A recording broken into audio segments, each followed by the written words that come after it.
And finally, I get a hold of her publicist at the time, and I go, Stacey, what's going on? And she goes, have you seen the news? She goes, I'm so sorry. And I go, what are you sorry about? And she goes, all of your photos have leaked online. I go, what photos? She's like, just Google it. And TMZ and everybody was talking about it. And like overnight, we went infamous.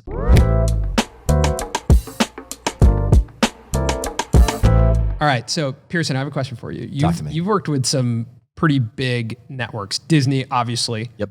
You've been on big sets. Yeah.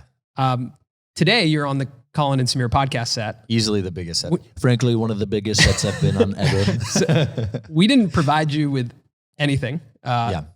And meaning like no coffee, services. coffee, Zero water. craft services. No makeup. But I'm curious, because of that, do you have a rider, and what is on your rider? Ooh, that's an interesting one. It kind of depends, because if you're like the lead of the call sheet, if you're number one or like within the first three, you can make quite a few asks. But if you're just like a guest star on the show, you get no accoutrement. You go eat with Crafty with everyone else. But like in my riders, I tend to. There's a few things. Number one, like I'm allergic to a lot of makeups, so I have a specific makeup that I can use. We experimented with, I think, like 50 different makeups. On top of that, like foods that I can't eat. I can't have like eggs or like dairy products. I'll break out or just shit my pants. Good to know. Good to know. And then I think the next one is it's not super specific as to what. Like I don't have the Iron Paradise objective like The Rock, but I'm just like, yo, just hook me up with a gym nearby. Find me a gym. Even if it's the hotel gym, just like give me access that's 24 hours in case we're doing night shoots. Other than that, nothing too crazy outside of like, please don't show my butt cheeks without asking me. I wouldn't have thought of that one. Yeah. You know? No, it's like a weird thing. Like, I always have like a nudity rider if there's like an intimate scene or anything like interesting. that. And so like, the first time I did it, I didn't get like kind of creative control over like how much of my cheek they showed. Wow. And so I was like, yo, I talked to my agents afterwards. I was like, yo, why didn't we get that in advance? And they're like, because you didn't ask. And I was like, oh, what the fuck? Wow, so interesting. we went back in and I was like, hey, I just want to make sure that we know the angles that we're shooting. We know what stuff's going to be shown. And that I have some say. I don't have to have like final call in the edit. It's not my movie, but I just don't want to be shown in like a really negative light if that's not the character. Also, if it's just wildly unflattering, you just see a back zit just staring at you in the face in the middle of that shot. Let's just crop in, you know? So I could never be an actor. Yeah. Well, I Worrying bring it about up. back zits, how much butt is showing. Yo, it's wild, especially intimate scenes. It's too much. And it's so technical too. It's not romantic at all. Interesting. Yeah. So obviously Pierson's been here for a bit. We've been chatting, but I wanted to start with that question just because you are someone who's really dynamic. You are coming from traditional media. And now you've blown up to be a social media star, I'll call it, because you have over 2 million followers on TikTok. Yeah. You've started a vlog and you're vlogging really regularly. How often are you vlogging? I was doing 3 a week when I first started with Mark. Mark Donor and I started vlogging together. He's the one who kind of like pushed me to get into it. And I wanted to for years, but now I'm doing 2 a week plus a podcast. So really quite a bit of content. And it's 3 YouTube uploads in a week still. That's a lot of content. Yeah. And then you have, a membership club as well, which we'll get into. But you've become a digital creator really fast. Yeah. Your YouTube channel started, 7 months ago? 3 months ago. 3 months ago. Yeah. I uploaded two videos. Technically, you're right, like 7 months ago. But then I just called it off. Like me and my buddy that were uploading, he was like, honestly, I don't really want to do this. And I was like, totally fine. I'm just going to do my stuff. And then I'll figure it out later. And then Mark was like, why don't you just vlog? And so 3 months ago, or no, maybe it was 4.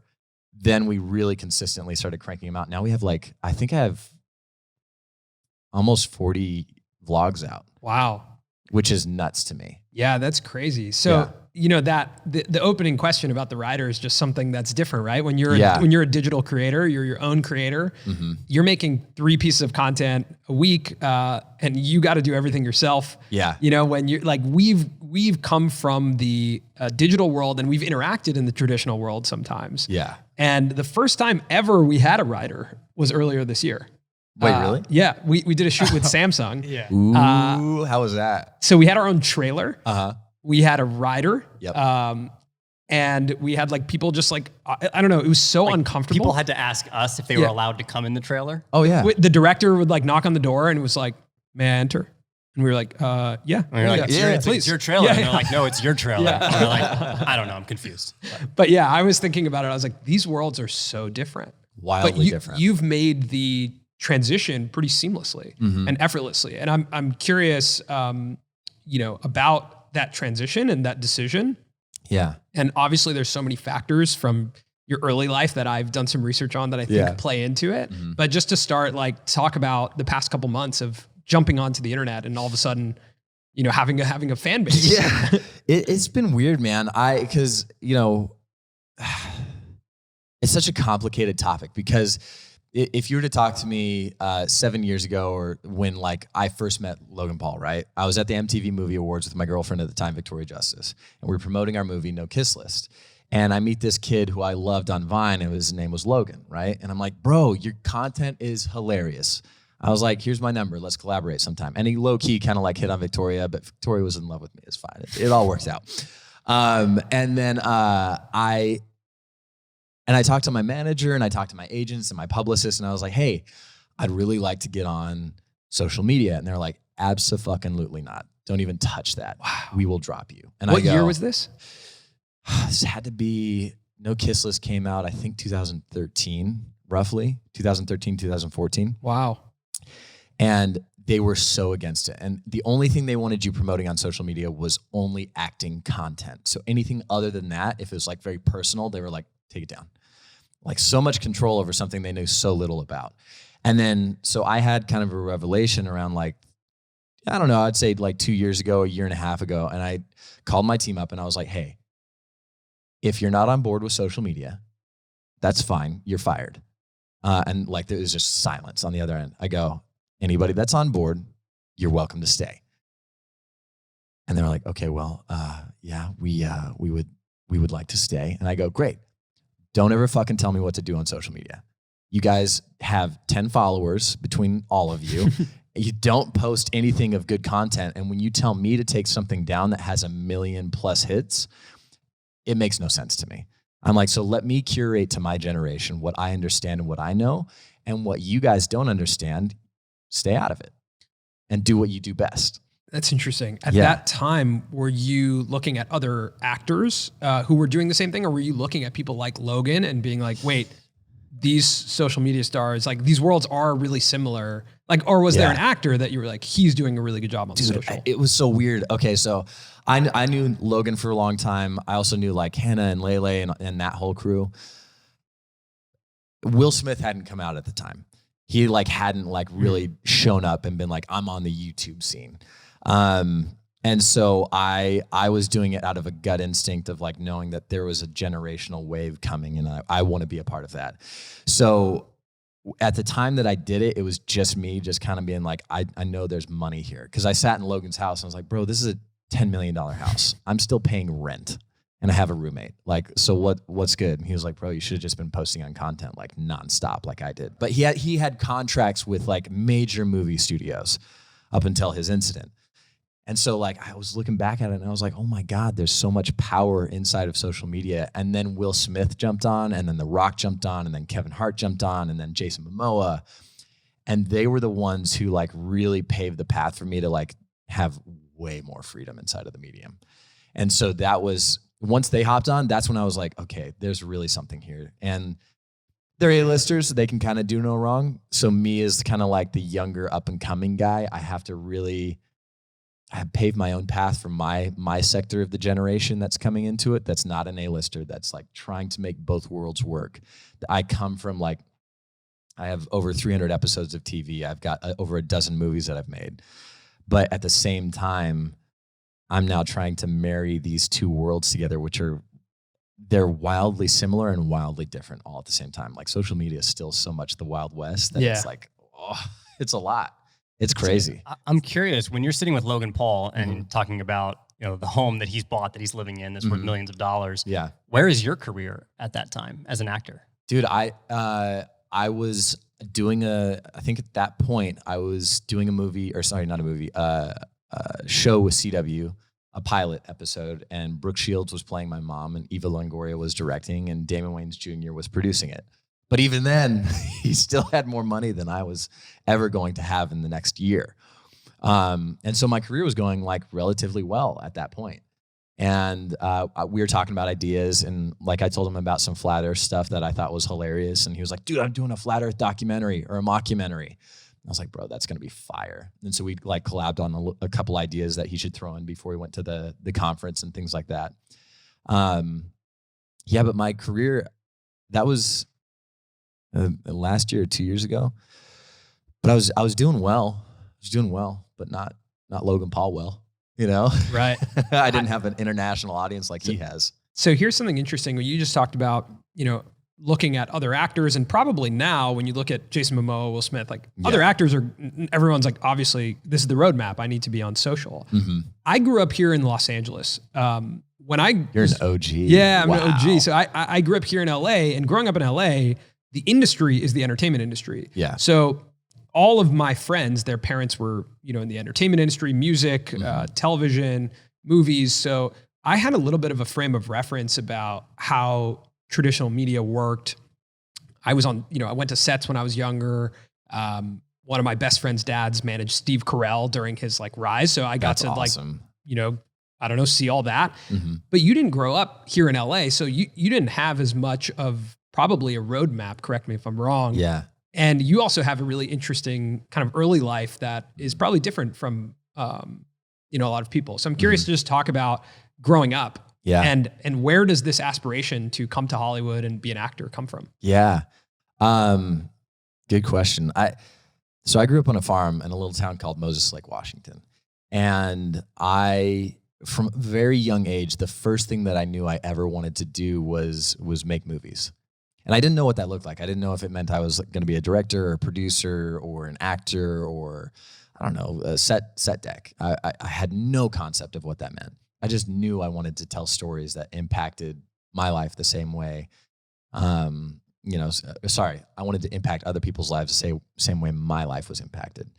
And so I think some of the most pivotal movies for me were like Star Wars, Superman, and Rocky. So growing up, I remember seeing Luke Skywalker like look out over his farm at the double sunset. And in that moment, I felt so connected to him because that was me. I was like, I felt trapped and kind of isolated from the rest of the world. And I was homeschooled. I went to a fairly charismatic Christian church, and I was also on a small town farm in Washington State that had zero connection to Hollywood whatsoever. And I was like, man, I really want to go out and do something great with my life. And it's not here. And it's not to say that you can't do that, but I realized that I needed to kind of be set apart a little bit. And so I started watching movies, and I consumed them like my life depended on it. And I realized around like 18, I was like, I'm going to have to move out, and I have to find a way to get to LA. So I submitted like 100 different headshots and resumes to agencies, to production companies, to studios, to anywhere, just to intern, work for free, do anything I possibly could. And then I ended up signing with a modeling agency called Wilhelmina, and they were the ones who kind of like started spearheading my career. Sorry, you asked another question previous to that, was like what my mentality on it? Yeah, it was just about like the aspiration, but I think you just talked about like Star Wars and kind of watching some movies that made you want to tell stories. Were you making movies? Because you're living on a farm? Yeah, literally correct? On the farm. So like, what is that like? Who you're making movies with? What are they about? Is that your mom? With the cows. That is actually my mom. So we have some of Pierson's vlogs playing, and that's his mom on FaceTime right now. And that's me shirtless, as expected. That's my buddy Rashid. Got it. So yeah, tell us about growing up on the farm. Like, were you making movies? What did you do for fun? What does it look like to grow up on a farm in Washington? I mean, what you do for fun is you dig holes and you pour water into them and you play in mud pits. And that was like a legit fun thing that we actually did.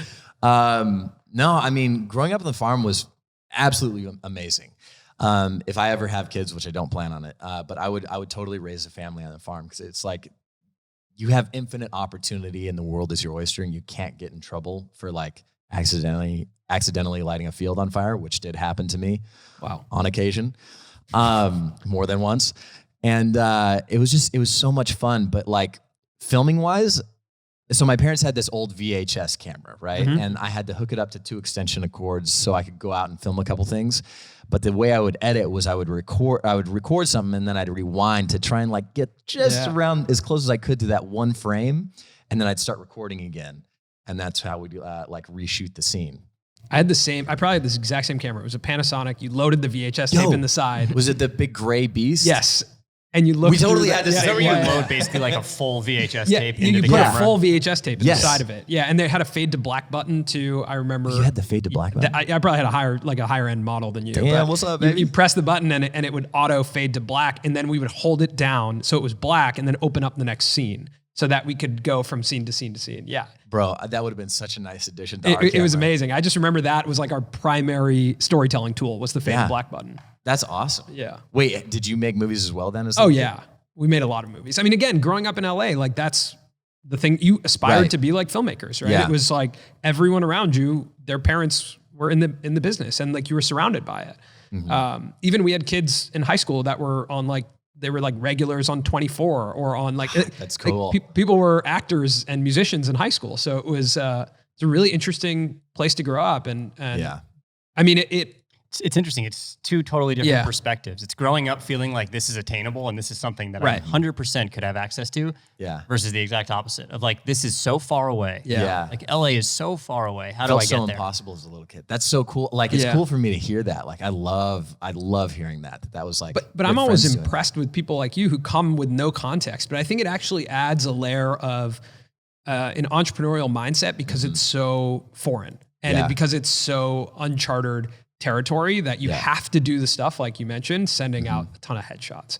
Now, I don't want to accelerate too far there because I do think like the early life and making movies is really interesting. Yeah. Did you ever make a film that you looked at and you were like, and did you ever screen it for anyone else? Like, did your family watch the movies that you were making? My family. I forced them to watch every single piece of content I ever made. And sometimes, when you made like a 30-minute piece of content as a little kid, and your parents are just watching, like dying in the background. You're like, wait. This is the funny part. Trust me. This is going to be funny.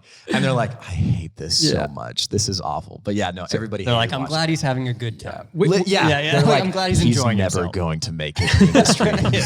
At least he's having fun. So sweet that he keeps trying. We love that for him. Don't quit your day job. I was like 7. Which part of the process did you like the most? God, it's so hard to say. I think I liked at the time, I mean, I really liked all of it from like the FX that we would do, like trying to figure out how to make blood on the farm without actually using like real cow blood or something like that, which would be horrifying. To like the writing of the script and coming up with the ideas, to directing me and my friends, and I'd pay them all in pizza. That's how, there's no enforced free work here. We paid in pizza. And to like actually getting to act in it with my friends. I really think directing and acting though were kind of like the things that stuck with me the most. It's probably why I'm acting today. But yeah, so much of that like really played into how it kind of shaped my vision of what I wanted to do, like leading into the acting industry or film industry. And yeah, the hustle from the farm though definitely like set it out for me. Like we had a lot of like crazy experiences growing up where like we went from like kind of like a blue collar family to like low end family out of like nowhere due to a financial crisis that happened. And so it went from like we could visit Disneyland once or twice a year maybe, to like being stressed about the dollar menu. We were like sitting on there and they're like, no soda, just water. Everybody else order everything else. And so I think that set in motion in me this need to like, I knew I had to do it on my own and nobody was ever going to help me. And that was comforting in its own way, but also like terrifying in another way. Cause when you move out to LA and you hit up somebody on Craigslist and you're like, yo, can I sleep on your floor and I'll pay you money? And they're like, yeah, I guess. What's good? Or you like hit up somebody on Facebook and do the same thing. And that was a fascinating process for me because I had this hustle of like, I used to sell asparagus on the side of the road. I'd go out at like 5 or 6 a.m. around like 10 years old. I'd pick like 50 to 100 pounds of asparagus and it's one shaft per pick. So it takes a little while to pick 50 to 100 pounds.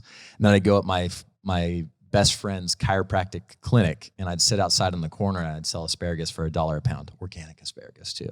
No big deal. And that was how I made money. And it's how I paid for like my first camera. It's how I bought another cow, and I raised cows. And those were how I like moved out to LA. And it was just like a whole journey. Cows are how you moved out to LA? Yeah. Yeah. Wow. You drop around like the economics of the farm. Like what was the product? Like paint the picture. Because if you're like selling asparagus on the side of the road, you're also like starting a cow. When Pierson Pierson tells stories in the middle of his sentences, he says things that are like need their own podcast. Totally. And it's like, it's such a unique conversation with you because you say some things that like, I have a planned kind of trajectory of where I want to take your story. And then over time you say something and I'm like, where did that just come from? Like, it'd be like if one day I ever have kids, which I don't intend on, and then you go and I'm like, wait a minute.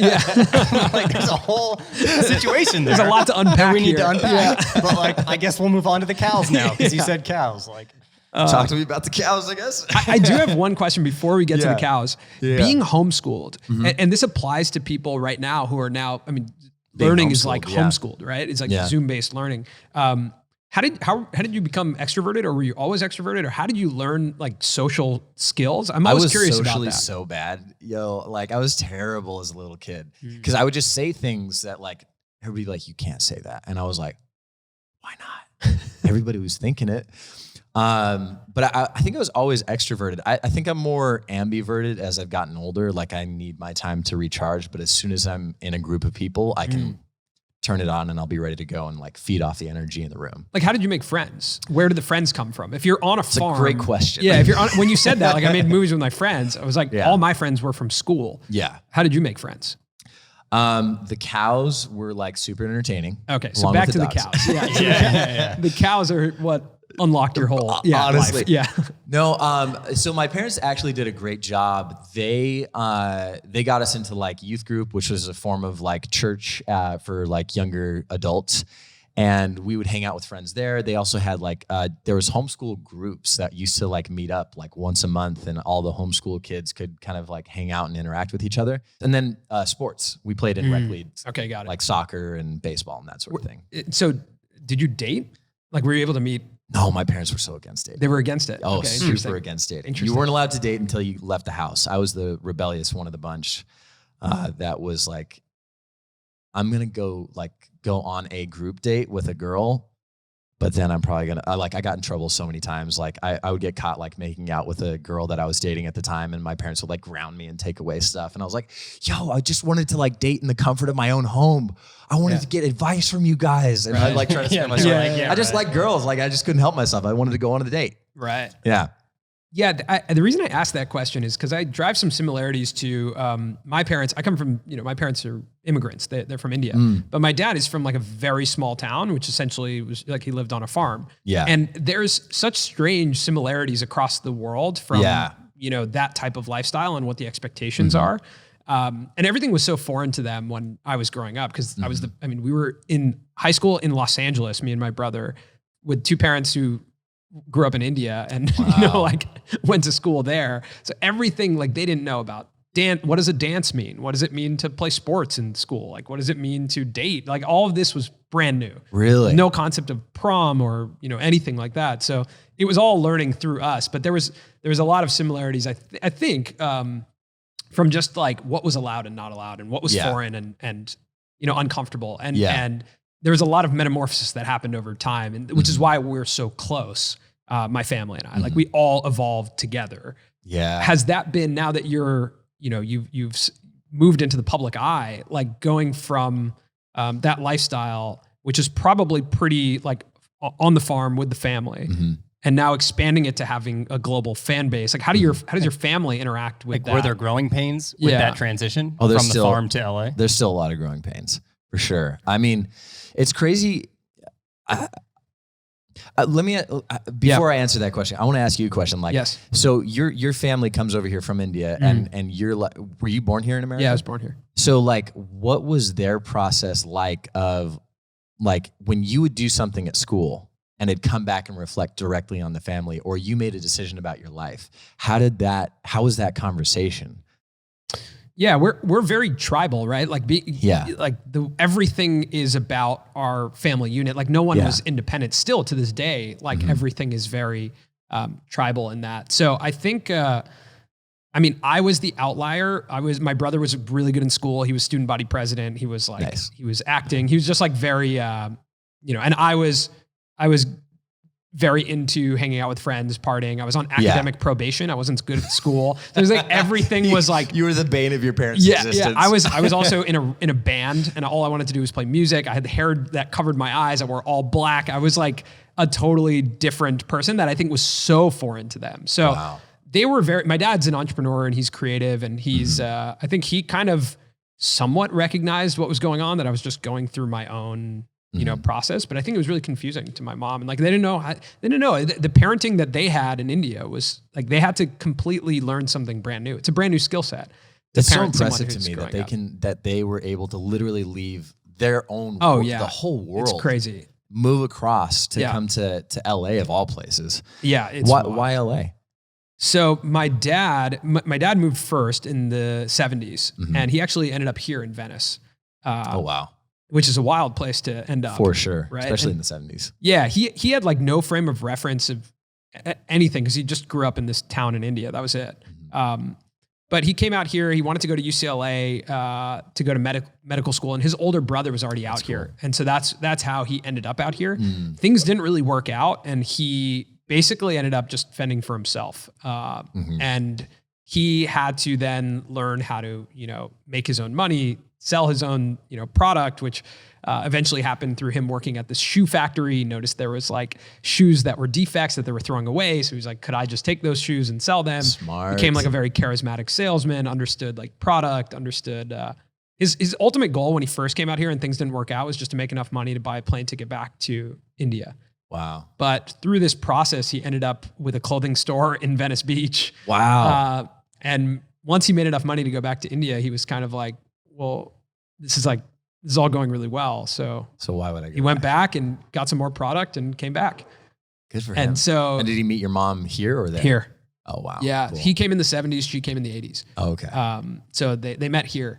But yeah, I mean, it's a really interesting, all of this, everything that I'm doing is like uncharted territory, right? Yeah. Becoming a digital creator. Like none of this, it's uncharted territory, even if you grew up here. Yeah. It doesn't matter what your background It doesn't matter what your sure. background, but there aren't enough generations to have like a roadmap. Literally. Yeah. But that's why I find your family background interesting, because, again, like my experience growing up in LA, what you're doing is not, it's like, oh yeah, that Pierson's an actor. If you went to my high school, it's like, oh yeah, okay. I have multiple friends that are actors now. And like, it's like a normal path for LA kid. God, I would have loved that as a little kid. But I think I think it can be a disadvantage at times when it feels like it's expected, or you feel like it's an easy path, because it's not. It's a very challenging path to go from where you went to here. So the cows ended up being the X factor for you. Kind of, yeah. Yeah, let's talk about the cows. I hate the cows. So I was a hustler as a little kid. Because a guy ripped us off a few $1 million, and so we had to sell like something like 90% of the farm, including the equipment, the land, anything that we could sell, we were selling. We went from like 120 to 150 man operation in full swing of the year to a 3-man operation. And all of us kids stepped up at a very early age. I think I was 7 or 8 at the time when all of it went down in 99. And so I remember I was sitting as I'm watching our farm be sold, and I'm staring at my parents' faces and my family's faces. And I was like, something's wrong. And I don't really know what it is, because it seems like pretty fun to me that all the equipment's out in the fields. And I had an idea, and I was like, I grabbed all of these Pepsi and like Coke cans that my dad would sell to the workers inside of like this little vending machine. And I grabbed them, and I grabbed a cooler, and I was selling them out to everybody that was like bidding on all of our equipment. And I probably made like 30 or 40 bucks. And to, an 8-year-old kid, that's a shit ton of money.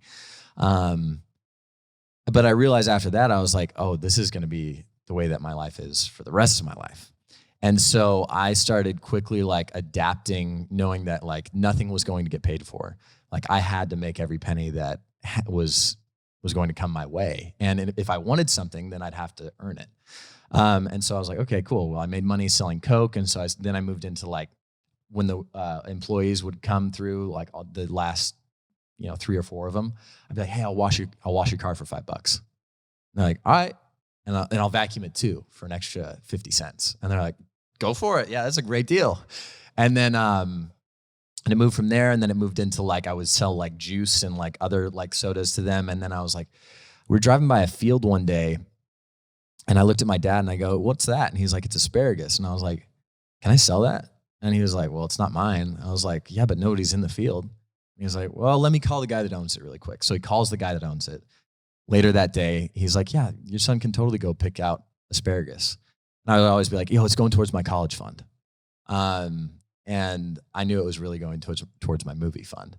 And I picked asparagus. And then I think I was like, it was around the time that we sold off the farm, 9 or 10 years old.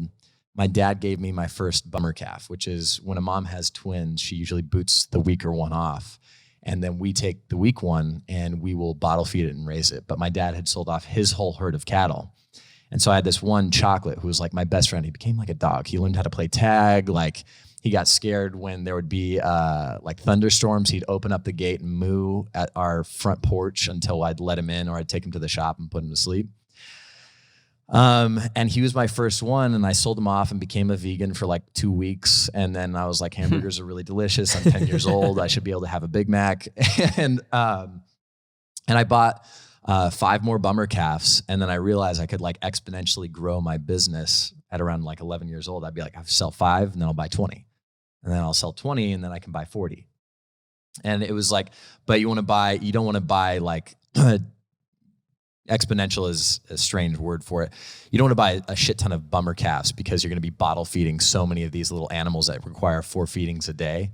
And I was also needed to do homework and things like that. So I was like, I need to get like adult cows and have them kind of raise some of the bummer calves. And so it became this kind of like process of like doing it. And then I negotiate with my grandpa in the wintertime and be like, could I rent your field for a little while to raise my cows on because I need like sustenance during the winters.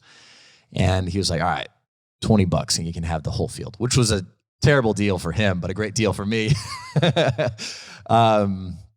But yeah, I grew it and by the end of it, I had like a herd of about 40 cattle consistent that I was like, I'd sell off the younger ones and then I'd keep the older, more mature ones. And I sold all of them off in order to pay my rent for the first like 6 months of living in LA.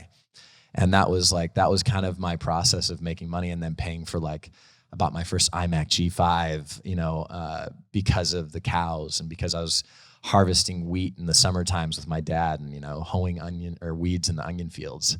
So it's really interesting. I'm sure when you clicked on this podcast, you weren't expecting us to go into the economics of cattle, but yeah, I do think that it is correlated, primarily because when you are an actor, a digital creator, anything where you are your own product, you become the CEO of yourself really quickly. And you have to develop processes. You have to develop what does a product look like? How does it make money? What's the margin on it? Like, and all of that is you. So learning how to do that at a young age is so important to becoming an actor. And I don't think people relate those two things. And I think the best actors and the people who, really make it have that hustle and entrepreneurial mentality. Yeah. And I have a question for you. How much of that hustle mentality do you think comes from either some level of trauma or fear from what happened when you were at 7 years old? That's a really great question. I would say it's interesting. Had I not picked the entertainment industry, because it was so inspiring to me as a little kid, I think most of my drive would be from trauma or fear. But I think because I love this industry so much and because like I want to impact somebody's life the same way my life was impacted, I would say a lot less of it comes from that and more because all I want to do is succeed. And really truly tell stories that change people's lives. But I think to your point, there's got to be like 20 to 30% of that really intense, like psychotic drive in me. That's like, I'll stay up and pull 48-hour days nonstop. Whereas like my friends will go to sleep and they'll be like, all right, it's time for bed. Yep. I think that probably stems from the fact of like, I know what it's like to lose everything. Yes. And it's scary. And I refuse to go back to that life. And I'm now at the stage of my life where like I was able to, help my family out financially and help them out before other things were happening, and where I didn't need that money returned to me. You know what I mean? Mm-hmm. And that was a big step for me. Yeah. And I know that a lot of people rely on me. I have employees. I have people that also like pay their rent based on what I do. And so like that extra spark of madness, that drive that keeps me up at night. Yeah, it probably does come from that. That's a really good point.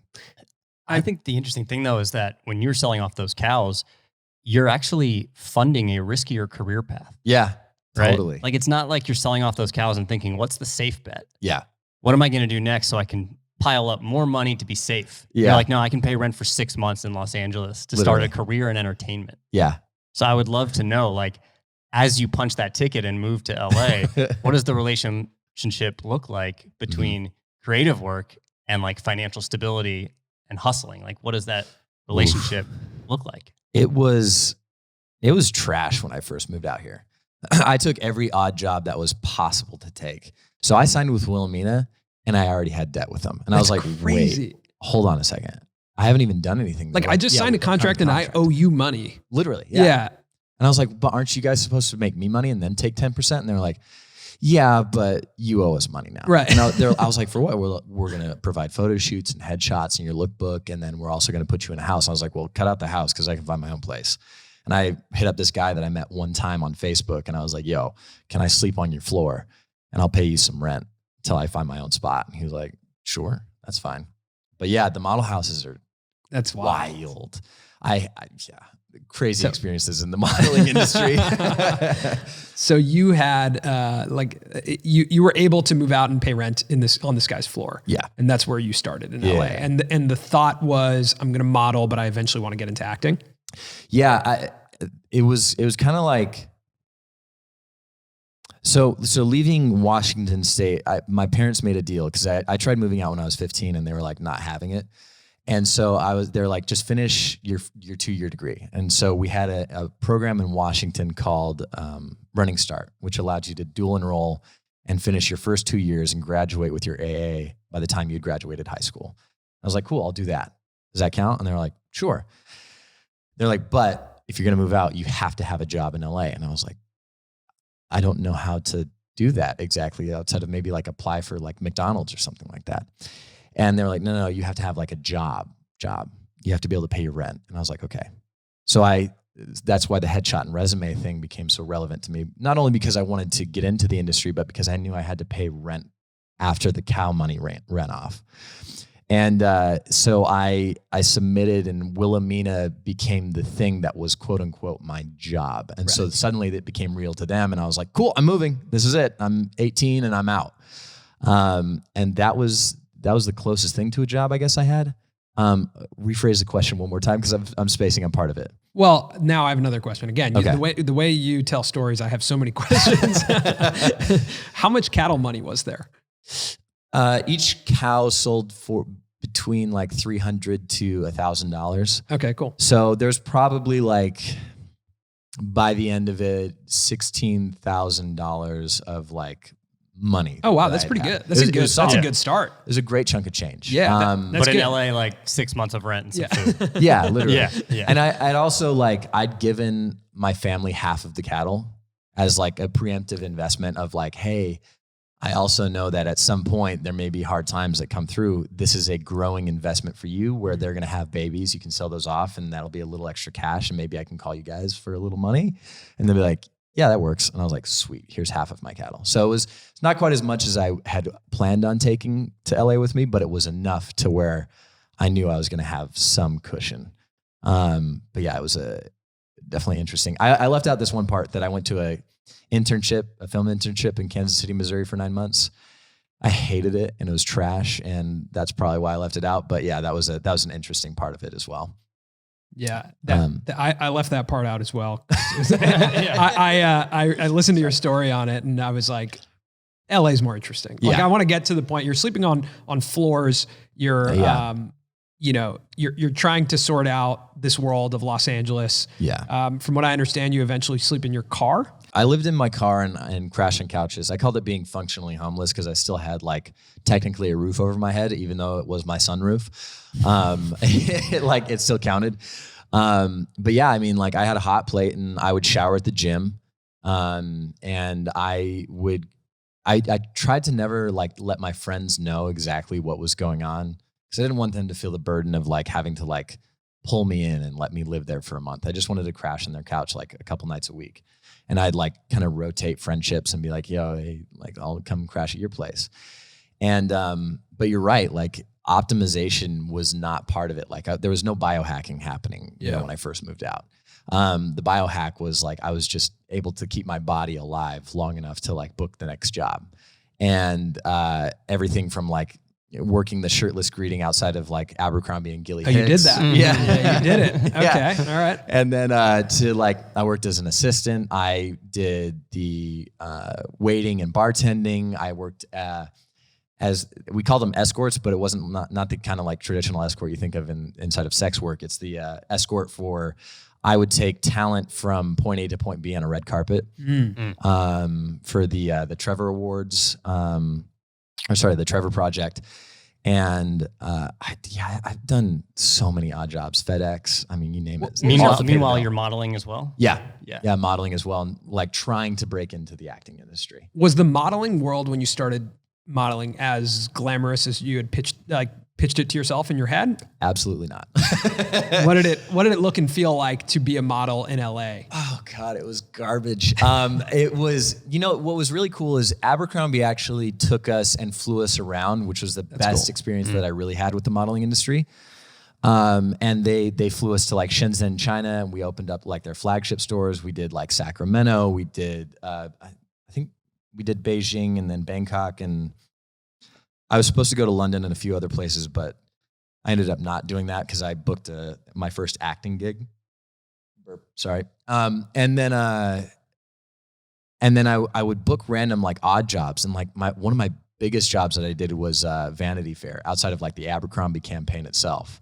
But I did Vanity Fair with Bruce Weber, and we had it was all the Oscar nominees that year. So I was sitting across from like Michael Douglas and Kirk Douglas, because he was like wanting to do a father-son thing. And then I had like Bo Derek over here, and then I had Minnie Driver, and then I had Jonah Hill. And I was like overwhelmed because it was my first year and a half in LA. And I was like, oh my God, this is incredible. And we were on the Paramount lot, and I was blown away by the epicness of this. And then literally we had a elephant come through and walk through and stand on its heels in between all these A-listers. And I was like, if this falls over to the side, everybody's dead. This is awesome. LA is so crazy. LA is so crazy. Yeah. Like it's a very when I strange hear thing. other people's experiences of LA, I'm like, yeah, this place is wild. Yeah, I'm not surprised. Like when you say you're say there these with Jonah things, Hill and Minnie Driver, and there's an elephant and it might fall. Like, what if it falls over? It's like, I've also spent enough time in LA coming from New Jersey to understand that just some weird stuff. You stay here long enough, and weird stuff happens. Night one of Colin in Los Angeles, which is like, I don't know, 7 years ago. He slept at Ryan Phillippe. What's his name? Ryan Phillippe? I ended up at Ryan Felipe's birthday party. Yeah.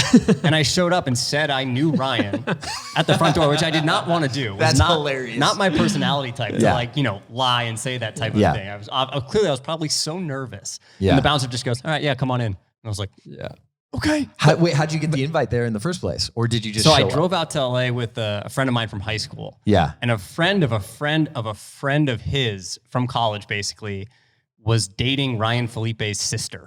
No way. And she was obviously at Ryan Felipe's birthday party in Hollywood. And that was my first night. And I didn't have a plan of where I was going to sleep. And word was that we could potentially go to this party and then find somewhere to sleep. And so that's what we did. And we ended up staying in the Hollywood Hills at Ryan Felipe's house. Dude, that's so badass. That's night one in LA. Yeah. It's just everything sounds badass, but it was confusing. I was like, I need to get that fuck out of here. Like, this is too weird. I think that like everything, I don't know, like things that you imagine about Los Angeles, a lot of them actually come true when you get here, especially if you go into the entertainment industry. Yep. So what does your family and your parents know about what you're doing out here? Do they know you're sleeping in your car? Do they know, what do they not know? And what are they thinking about this? Man, they know probably more than they wanted to know. I'm kind of an open book. Like I always tell people, I'm like, don't ask the question if you don't want to know the answer. Cause I'll tell you, you probably won't like it, but I'm going to tell you. And my parents, like I was a virgin, I was a Christian, I was planning on waiting till marriage. And then eventually like back in the day, the fappening happened. Do you guys remember that where the iCloud got hacked? Yeah, I do remember that. Nude photos got leaked.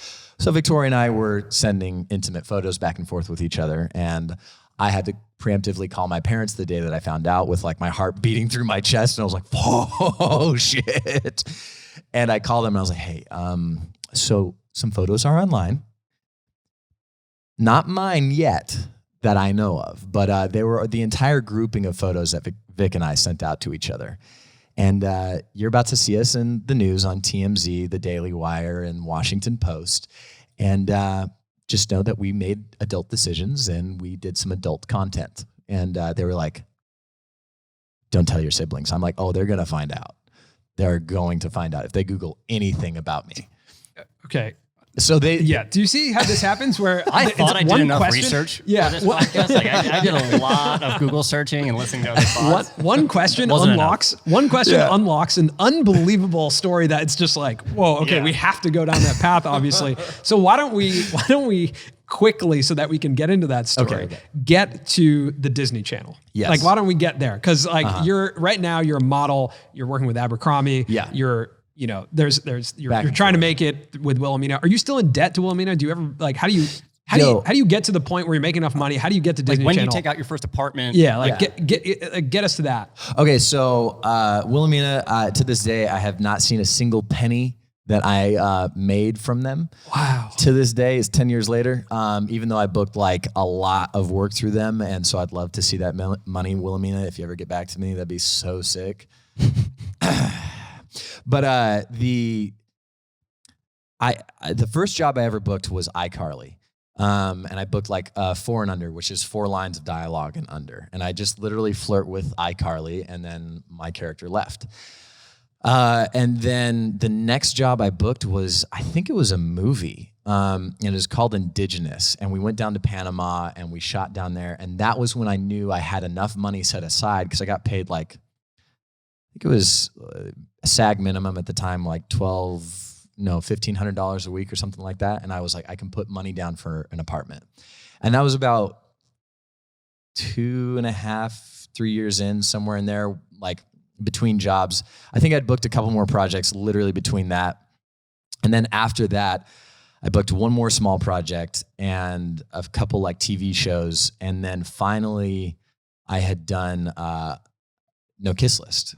I booked this movie called No Kiss List with, and then we were testing the girls. I was like the first one booked on the project, and there was Victoria Justice, and then there's this other girl. I'm spacing on her name, but she ended up booking something, the Walking Dead spinoff later in her life. And Victoria was the one who booked it with me, and so we did that movie. I think it was like 3.5 years deep into LA for me, and at that point, it was when it was really kind of like the turning point in my career that I knew a lot more was possible. And I finally had signed my first lease on an apartment. It was like a 6-month lease. And I was like, this is awesome. Like I'm going to actually be able to live in a place consistently for longer than a few weeks or a few months. And then I remember though, it was really interesting. I had a conversation because so it's the movie's No Kiss List. It's about a girl who loves a boy who loves a boy. I was the boy who loves a boy, and she was the girl who loved me. And I stole her boyfriend away from her. But inside of doing that, coming from the like kind of charismatic Christian background, a lot of my family had sent me some very detailed, hateful text messages, voicemails, and emails, disowning me from the family and like casting me out. So it was crazy how I had this contrast of like suddenly I was getting success, I was getting worldwide recognition, and I was able to finally pay my rent. And it looks very glamorous on screen, but I was still like living on an air mattress in my apartment, even though I was going to the MTV Movie Awards. And then at the same time, I had my family split down the middle. To this day, I still haven't talked to some of them. They will not respond to me of any kind. And then on the other end, then I had my parents kind of caught in this like strange position as well. Cause you know, growing up Christian, you had been taught a few things, and I was kind of like fighting that mold as much as I could. And it was a weird juxtaposition of like my life having success and then also having this like kind of like turmoil on the side. So I think to kind of like answer your question, that was probably like the main turning point. And then after I did No Kiss List, everything opened up for me.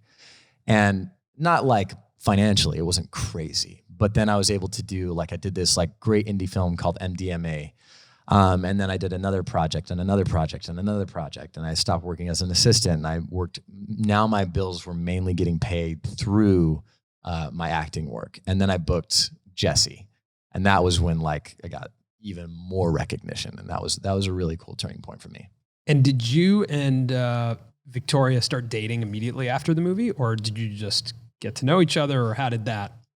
So I had a great, I didn't know if she was dating anybody. And we show up on set, and we were like, there's a lot of chemistry between us, like right off the bat. Yeah. And I was like, hey, Vic, I've never kissed a guy before in my life. I was like, would it be okay if I kiss you after I kiss my first guy? Like kind of like jokingly, but like kind of feeling out the water a little bit. And she was like, yeah. I would go, oh, sick. Like, yeah, totally. What's up? What's good? And then, like 4 days into the filming process, I hadn't even met my love interest yet. And his name was Ryan Ward. And he shows up to set, and Kristen, our director, she's like, hey, this is Ryan. I was like, dude, Ryan, I'm so excited to finally meet you. Like, you know, this is like kind of our story now, and we get to like kind of like shape it the way we're going to. And she's like, all right, now come outside. And then she's like, all right, you guys got to make out in this scene. I was like, we haven't even gotten to know each other yet. Wow, it's like day one of knowing each other. Day one. Wow. Like not even day one, but like hour one. Wow. And Kristen was like, all right, go for it. And I was like, yo, you're throwing us in the deep end. Like I wanted to take him out to lunch. I wanted to get to know, like we wanted like the dating process to happen a little bit. And we made out, did our scene, like nailed it in a couple takes. We nailed it on the first take, but Kristen was just like, you know, trying to like really get us into the character. And so we're going back, and we're in the trailer, and I remember that thing that I had said to Vic, and I go, hey Vic, come here. I was like, remember that thing that I said? She goes, yeah. And I go, okay. And I pull her in and I make out with her. Wow, that sounds like a movie in itself. Yeah, I'm watching a movie. Yeah. Right? It was epic. And we made out, and then like 10 seconds later, I pull her back and go, thank you. And she goes, and then I turn around and I go change, and I come back out, and she goes, do you want to run lines back at my place like right after this? And I was like, yes, absolutely. And so like we didn't officially start dating on set, but like maybe a few weeks after, we had like really started consistently like dating each other. There's a lot of scenes in the movie where you can see like lipstick kind of around the edges of my mouth. Wow. So that's like, did you watch Entourage growing up? No, I actually just started watching it.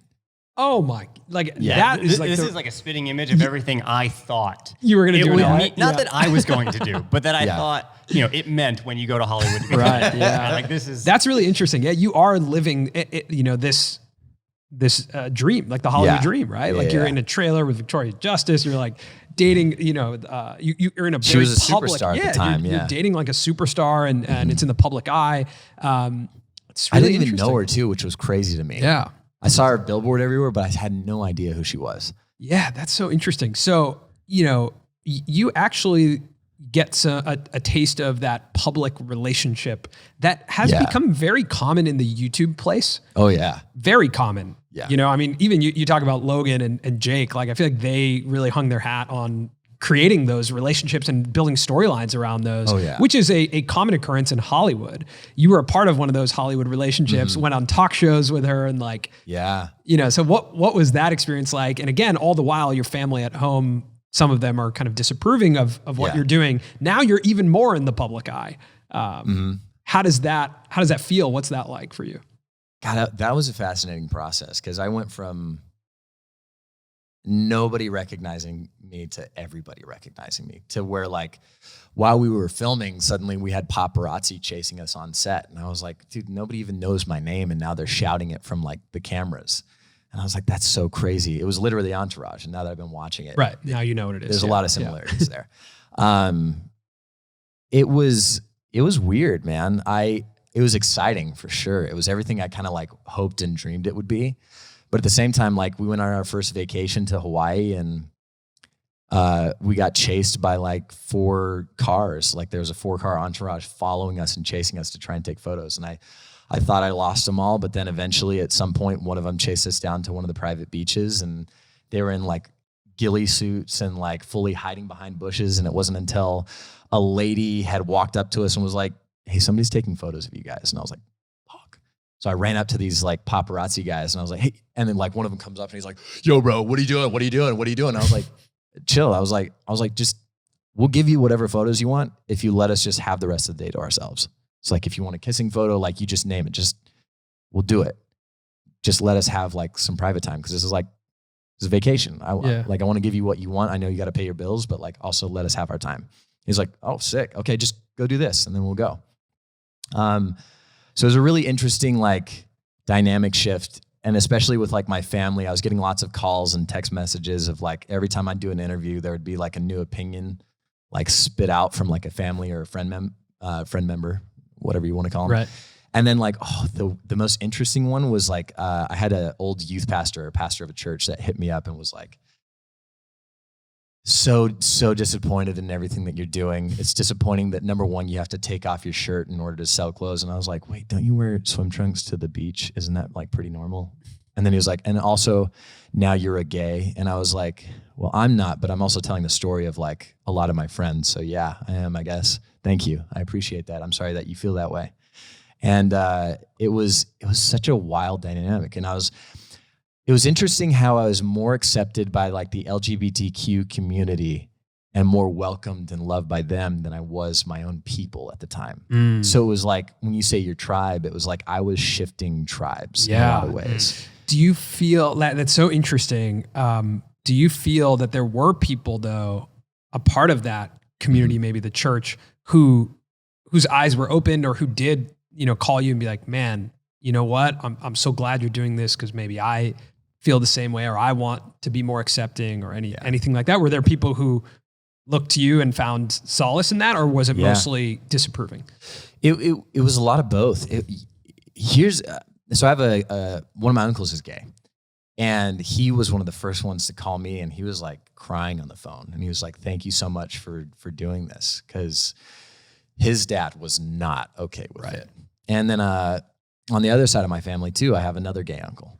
And same thing, but that one's like, nobody talks about it. Nobody knows about it. And it's like super, super hush hush. And then inside of the Christian community, one of the more interesting experiences that I had with it was like, one of the guys had called me and he like chewed me out on the phone.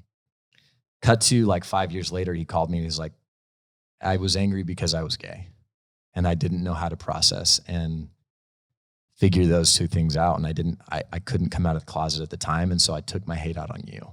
I was like, dude, I'm so sorry that you felt that way. Like, that must have been really, really fucking hard for you because you grew up in a small community where you think you're going to go to hell. And I think that's a scary thing for everybody. And also to be disowned by your family and to be disowned and like cast apart, that's a really scary thing for a lot of people. Me doing it out of choice of like living in my car, but a lot of them doing it out of like forced, like that's a scary process in itself.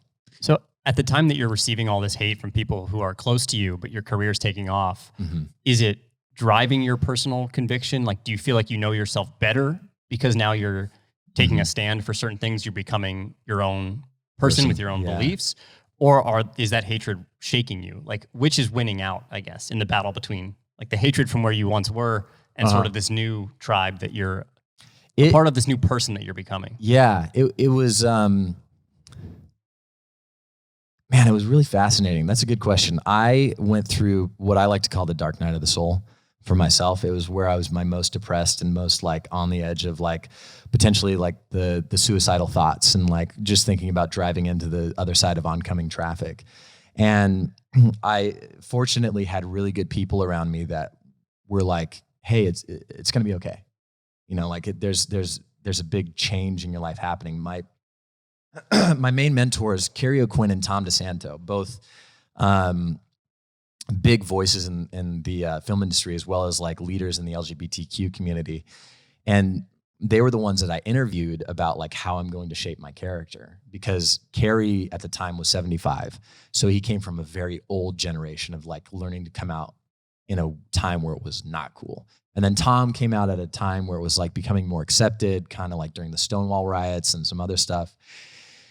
And so like they were the ones who kind of brought me in while I was like really struggling, and like where I went through the crisis of faith of, you know, going from Christianity to becoming agnostic, where I was also going and being disowned by family and friends. And they were the ones who like were like, hey, this is also our story. You know, we went through similar things and we can guide you through this process. And so I think it was very, very challenging, because I had to reshape my identity, because as you know, when you grow up with religion, so much of your identity is based in that religion. And when you have to let it go, suddenly you have to find, you know, universal truths that can ground you into who you are. And so that was my journey. And it took a few years of like, you know, therapy and working with good mentors and really surrounding myself with good friends, of like being okay with like doing that. But it was crazy too, because at the same time, to your point, I felt so a part of a movement. I felt like I was a part of kind of like a young revolution, where like it was crazy too. Like my friends that were gay didn't want to do the gay roles at the time. And so it was weird that I, as the straight guy, was doing the gay roles, and the gay guys didn't want to do the gay roles. And later, now that's changed over time.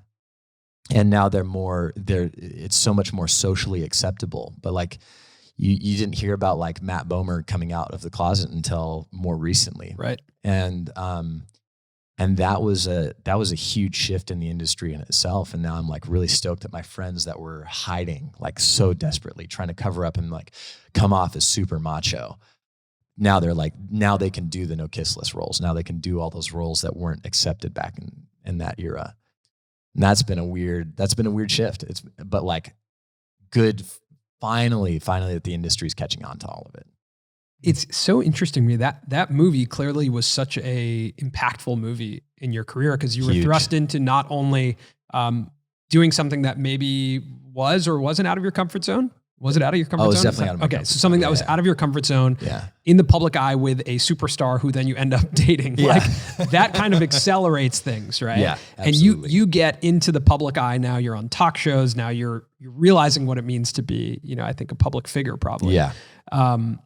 Now from there, is that like, go through the Jesse trajectory, and then, you know, we'll get to where we are today. But like you get in the public eye, it unlocks a lot of doors.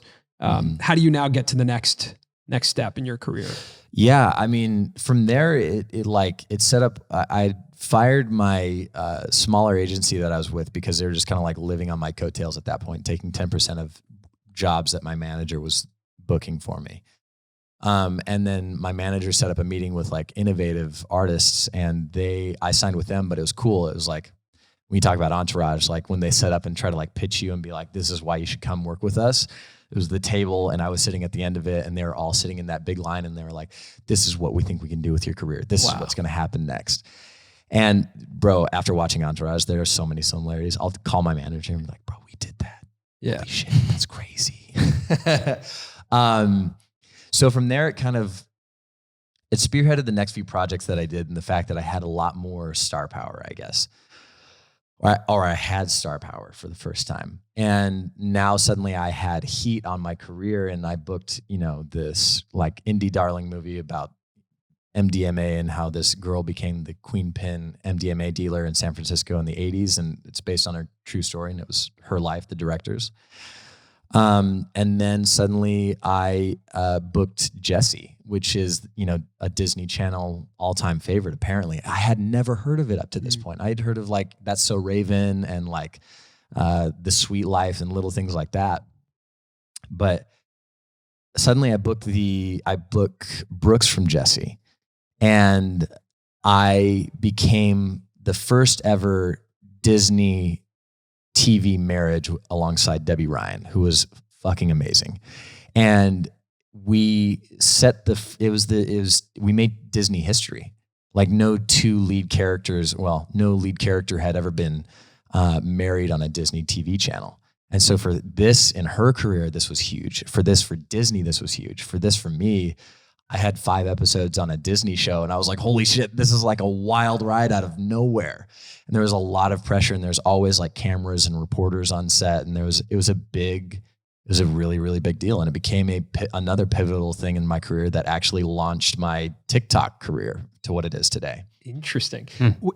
So first of all, didn't you get left at the altar in the show? I did get left at the altar. Spoiler alerts, Brooks does Did I just get spoil left. it? Yeah. No. If you haven't seen it yet, come on. Disney Channel is like a mega, I mean, that is like... They crank out It stuff. has a history of creating stars. Yeah. Did you interact with any of the social media stars who were also interfacing with Disney, primarily Jake Paul, or like, was that something you were aware of or not as much during that time? I hadn't interacted with Jake. I had met Logan at that point in my career, along with a few other like random Vine stars, but that was kind of it. Are you still dating Victoria at this time? At this point? Yeah. I dated her up until, we dated for about 2 years, which is the longest I've ever been in a relationship. So that like publicity, and the reason I bring it up is because I want to close the loop on the story that you opened up because it's super interesting. Yeah. But I took some notes around you dating Victoria Justice and thinking about Colin and I, like a pretty regular conversation with us is just how to properly post relationship content. Like I'm getting married in a week and a half, right? Oh, like wow. getting married in a week and a half. Congrats, I've been by the with way. my, That's huge. yeah, I've been with my fiance for almost 7 years now. And one thing she like brings up all the time is she's like, look at your Instagram feed. I'm like, It's just Colin. it's just Colin and just you. And I'm like, yeah, but I tell stories around my life and I try and like, integrate it. And Colin and I have this conversation a lot because I think Colin has recently moved in with his girlfriend. Nice. She is also fantastic at posting content about great. Colin. Yeah. Oh, wow. But being in a public relationship is hard. Like I find we're it not very in, difficult. we're not Because I'm in also public looking at it- relationships. I'm looking at it from like a storytelling perspective. Like Yeah. I'm all in my own head with my personal Instagram. Like it's so hard for We're me to not post a even single in post. public relationships. No Yeah. one really cares about our relationships. But Yeah. you were in a very public relationship. Super public, yeah. What was that dynamic like? How did it weigh on? I know you mentioned the paparazzi story. Yeah. Now we're going to open back up about the nude photos. Like, Yeah. how was that public relationship like Man, for you? it was wild. Because social media wasn't really a thing, and it wasn't really a thing, especially wasn't a thing. Because once you go public in like entertainment capacity, a celebrity capacity, then it's game on for paparazzi. So we had been posting photos together of us working together, but as soon as that capacity stopped, she wanted to stop posting about us together. But it was interesting because she also had like friends that she would post about that were guys. And so that added a lot of pressure on our relationship because it was like, well, why aren't you posting about me? And then she would see me post with like a friend of mine that was a girl, and she'd be like, well, why aren't you posting about me? And I was like, because we have this weird dynamic that's happening right now. And it wasn't until we went public with the relationship that was like, I think we went public like 6 months in. I set a rule. I was like, look, let's take it slow. We don't have to post anything that's not professionally related until like 6 months. That way we can get a chance to know each other. And then after that, let's just post whatever feels organic. But it definitely, she had a lot of people in her life that were speaking to her against that sort of dynamic about us posting together. And it put a lot of pressure on our relationship for sure. And it made things very difficult because social media was beginning to make such a rise around that time. And it was a challenge. Like, I'm sure the same way you guys are facing your challenges as well is like, they want to be posted, but also they don't want to be posted. Yeah. It's like, I want to be in that photo, but like, sometimes I want the opportunity just to turn down the photo. Right. And I'm like, okay, I'm so confused. Yeah. I don't even know if it's to that point. It's just like confusing to try and like sort out when and how to post about it. Obviously I'm getting married. So it's like, there's a lot of stuff to post about there, but it's like you're posting about your own projects, you're posting about like your partnerships, and then you're like, well, also, you know, this is a huge part of my massive life. part of my life. That's I reverted to like making 2 accounts. I made a personal account and then the public account. Public account, yeah. And I eventually just did away with the personal account because I was like, it's too much work to upkeep both of them. But like that ended up being like a nice mix of both. Were any of your homeschool friends like, yo, Pierson, you're like dating Victoria Justice? Like, hey man, like what's been up with you? like you used to sell cattle. What's going on, man? What's up with the asparagus business?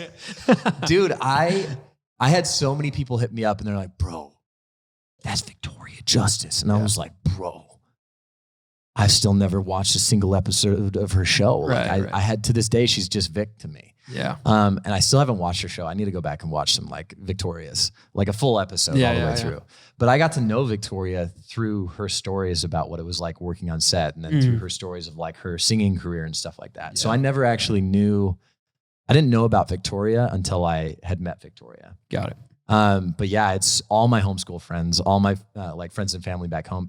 Even my friends out here were like, bro, can we hang out sometime? Like, do you want to hang out like me, you, and Vic? And I was like, no. What you just brought up is a really good segue, but you said like you didn't know Victoria until you met Victoria. Yeah. Now, one thing about us, even before we met, we all like have some level of context on each other because we're watching each other's videos. We're all content creators. So you have some level of expectation of what your personality is like. Obviously, we got on a Zoom call and got to know each other and got even further context. But even prior to meeting a social media creator, like you have so much context on this person just from watching, or what seems like context on this person from watching. In my experience, I'm seldom shocked. Yeah. Like when we meet someone that we've been watching their content, you know, whether it's on YouTube or Instagram, I feel like I have such a good pulse before I meet them, and then I meet them and it matches up. But it also goes in with expectations then of like how they're like their charisma, how they're going to act towards you, you know, how friendly they are. Like all that gets wrapped up in their perception of who they are on social. Completely. Same with actors. Yeah. Well, actors, you're playing someone different, which is a whole nother, you know, dynamic where it's like, wait, isn't that Han Solo? I'm going to say Han Solo because, you know, but he's a beast. Do you guys, okay, so like to your point of like you meet a content creator and you're like, wow, you are nothing like your online persona. Like I've met so many creators and I'm like, you're so boring. Like you, as soon as the camera's off, I hate being around you. Wow. And some of them are like, we're probably rolling maybe different circles. Well, I would say, and I've only interacted with him once, but Logan, and primarily because Logan was such a caricature when he was first vlogging. Like he was, absolutely. And then when I interacted with him, he was so chill and like very mature and just like a dude. And that now he's much more, at least from my perception, like who he is now because of the podcast and because of like he's much more a better representation of what it's like to spend time with Logan. But during the early vlogging days when he was like this wild character, super loud, interfacing super with him in person was like, oh, he's much more chill. Actually, I did meet him during that you met time. him at the Melrose Flea Market. I saw him there. Oh, really? His whole crew. And I've been watching his vlogs and following along, and he's starting to flirt with Chloe Bennett on set. Oh, nice. And like, I loved his vlogs. I was watching them every day. Yeah. But I was also like working in the industry, and I see him and I'm like, how do I approach this guy? Totally. And especially I have no context for what he's actually really like in person. I'm just watching his vlogs. And I go up to him and I think I just said, I was like, hey man, like I work with creators and I think what you're doing is like really impressive from a day-to-day basis, your ability to entertain. And he was just like, thank you, man. You're a maverick. And I was like, so he was exactly, I was like, yeah, all right, cool. You're like, actually, I was like, I feel pretty good. Like, I'll buy a shirt. LoganPaul.com/shop. Like, I get it. But for the vast majority of creators, like, I mean, the people we interact with, Mr. Beast, Yes Theory, Casey Neistat, all the Peter McKinnon, like these people that we've met and interacted with, they're typically nicer and more personable, even in person, than you could ever imagine. And so that's a really nice thing about online creators. That's dope. And now you just talked about the dynamic between like a fan meeting an actor who's playing a character. Now you've built a fan base in the other direction, which is like as Pierson. I can't move on until we talk about the nude photos leaking, but I want to relate it to like that. I have such a random pause. I have to pee so bad. Can we Yeah, pause for 2 please. seconds? Yeah, let's pause. Yo, okay, back. We're pausing for 5 seconds so I can pee, and I have to pee my pants. So just to close the loop on that story, because I was watching one of your vlogs, and I think it opens up with you fully nude in your house. Yes. Which one? Yeah, I was gonna say, there's actually a lot of nudity in the so thumbnails, that's too. like a common occurrence now. And of course, going from like this first moment of, oh my God, my parents are going to, maybe find out about this. And to now being like, well, I make 3 videos a week and I'm on TikTok, and it's just like, all bets are off now. I think. But I'm curious about that experience, and then we'll move into, becoming your own creator now, where you're controlling your own narrative. But the experience of those photos leaking. It was, I remember I was standing in my kitchen, and because it was such a highlight moment of my life. Not necessarily in a good way. But I was standing in my kitchen, and my phone is getting blown up, and I was like, people relax. Like, it's fucking 10 a.m. And I finally get a call, and I couldn't get a hold of like Vic, and I couldn't get a hold of her mom, and I couldn't get a hold of their management team. I was like, why am I getting so many calls from these people? I thought somebody had died. And finally I get a hold of her publicist at the time, and I go, Stacey, what's going on?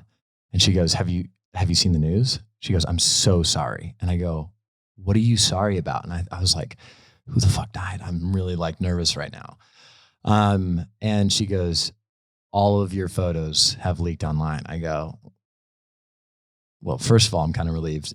Second of all, what photos? She's like, just Google it. And so I'm like, I have her on speakerphone, and I Google my name and then Vic's name. And then all of a sudden, like, all of our nude photos were just on the 4chan forum dropped, and TMZ, and everybody was talking about it. And like overnight we went infamous. And I was like, holy shit, my IMDb star meter to this day has not been higher than that day when all of our photos got leaked. So it was like this weird catch-22 where like we had infinite fame, but also for all the wrong reasons. And I was like, fuck. And I lost it. I was like, fuck, I have to call my girlfriend. I called her, and I was like, I'm so sorry, babe. Like, cause we were the first time that we had like sent nude photos to each other.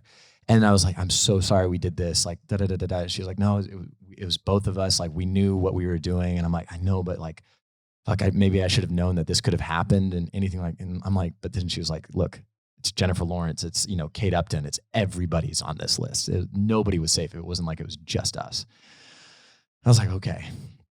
And ultimately, like, my manager called, and he was like, look, honestly, this is the most famous you guys will ever be. So congrats. So Hollywood. Like, it's so Hollywood. Like, I would have planned this. Like, yeah. Look, if we could do this again, that would be really He's great. like, just plan on doing it later in life. Hopefully when your career is at a lull, Yeah. just throw one of those out there. And then I called, but at that point, like, all the blood had drained from my face to my guts. And I just like it felt like a dream. Like, it was, the dream that you have where you're butt naked in front of a crowd, and everything is unreal, and you're like, I can't find my pants. And even when you try to put on your pants, they like won't come on. And it's just the most embarrassing thing of all time. I know this dream, but I'm not. I have a slightly different version. Yeah, I have a different version of that Different dream. version. Maybe you're pooping in front of somebody. I don't know. It's not that. I want to hear it. Yeah, it's not that. It's just I grew up playing lacrosse, as did Colin. I think we connect on this. I always dream that I'm like at a game and I can't find my pads.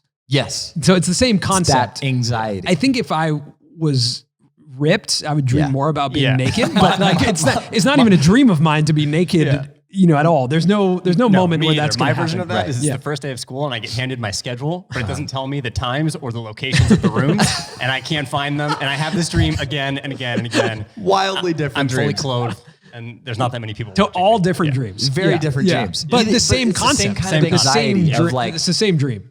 Yeah. It's all going wrong. Yes. Yeah.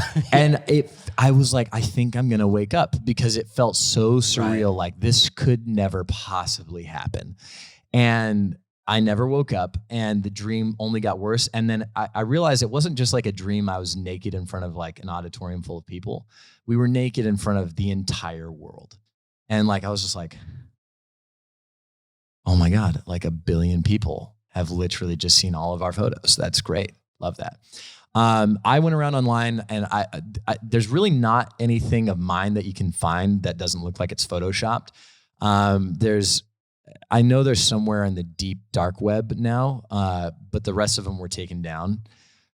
So it's like, it's pretty hard to find. And I was lucky enough, but the girls' photos, those were all, they went super, super viral. And that was a really shitty thing for sure. But it was nuts. It was one of the most insane days of my life for sure.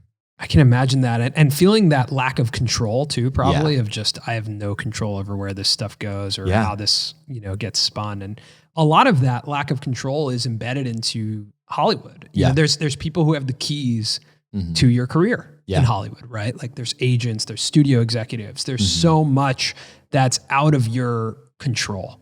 Yeah. And grabbing a phone, filming yourself, talking into it and uploading it to TikTok or YouTube or Instagram, that allows you to take your career into your own hands and allows a sense of control that's completely different than traditional media.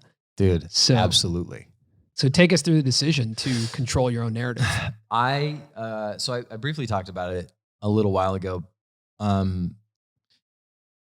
I had made the decision after like sitting in Logan's house and like I was talking with some friends about like their process, and a buddy of mine introduced me to Hannah and Lele like 4 or 5 years ago.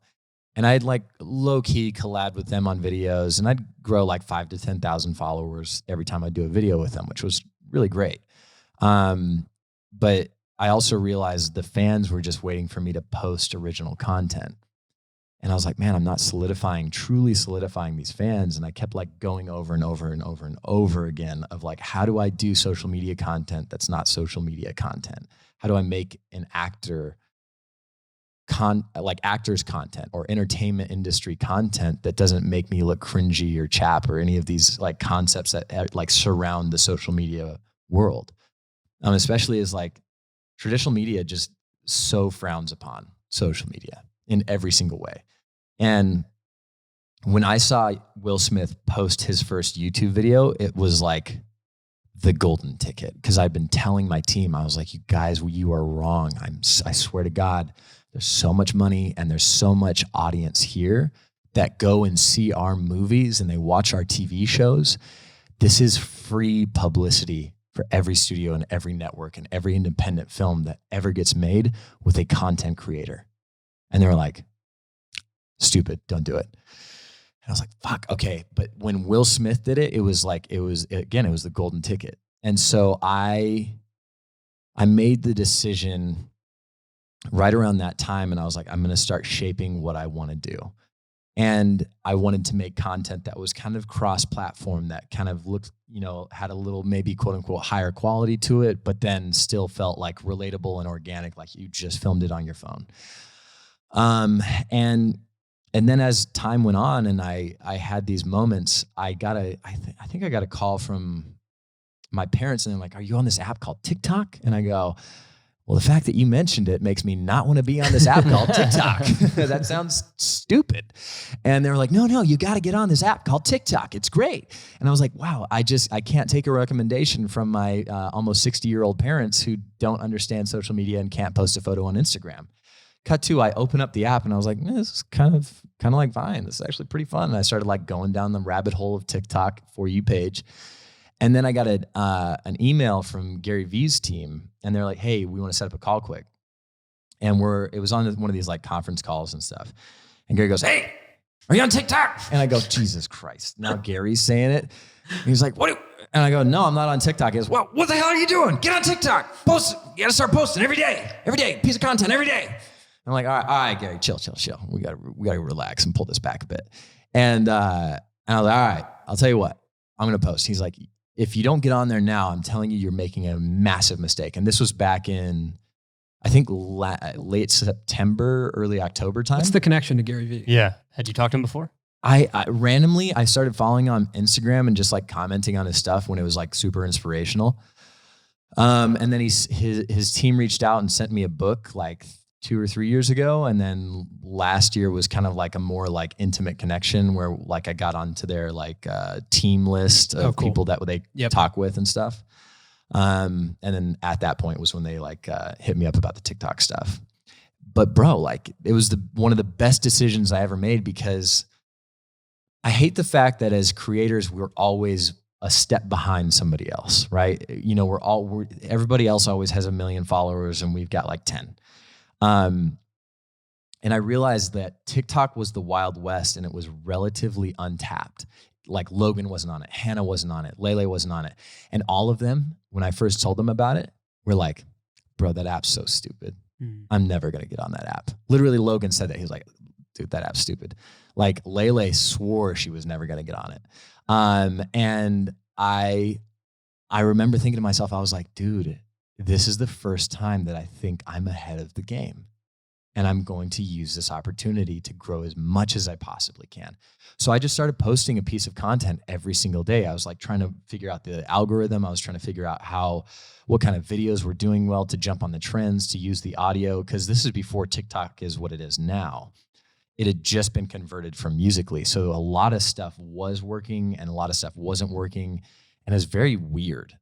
And finally, I had this one video go like mildly viral. It hit like 700,000 views. And it was just me with my shirt off. It was this like, if you're happy and you know it, clap your hands.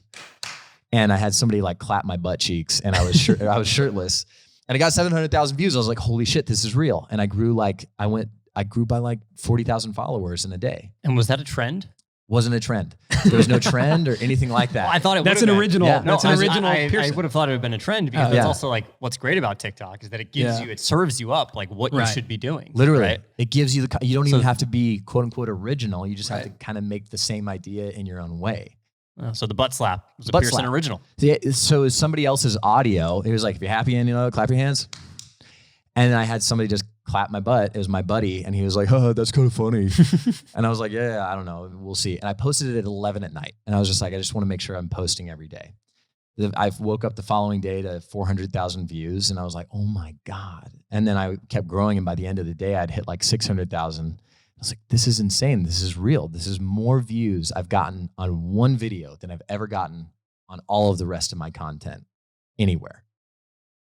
And I was like, okay, this is real. I'm going to take this serious. And so I recognized the opportunity. And then one day while I was shooting Tacoma FD, I got a late call.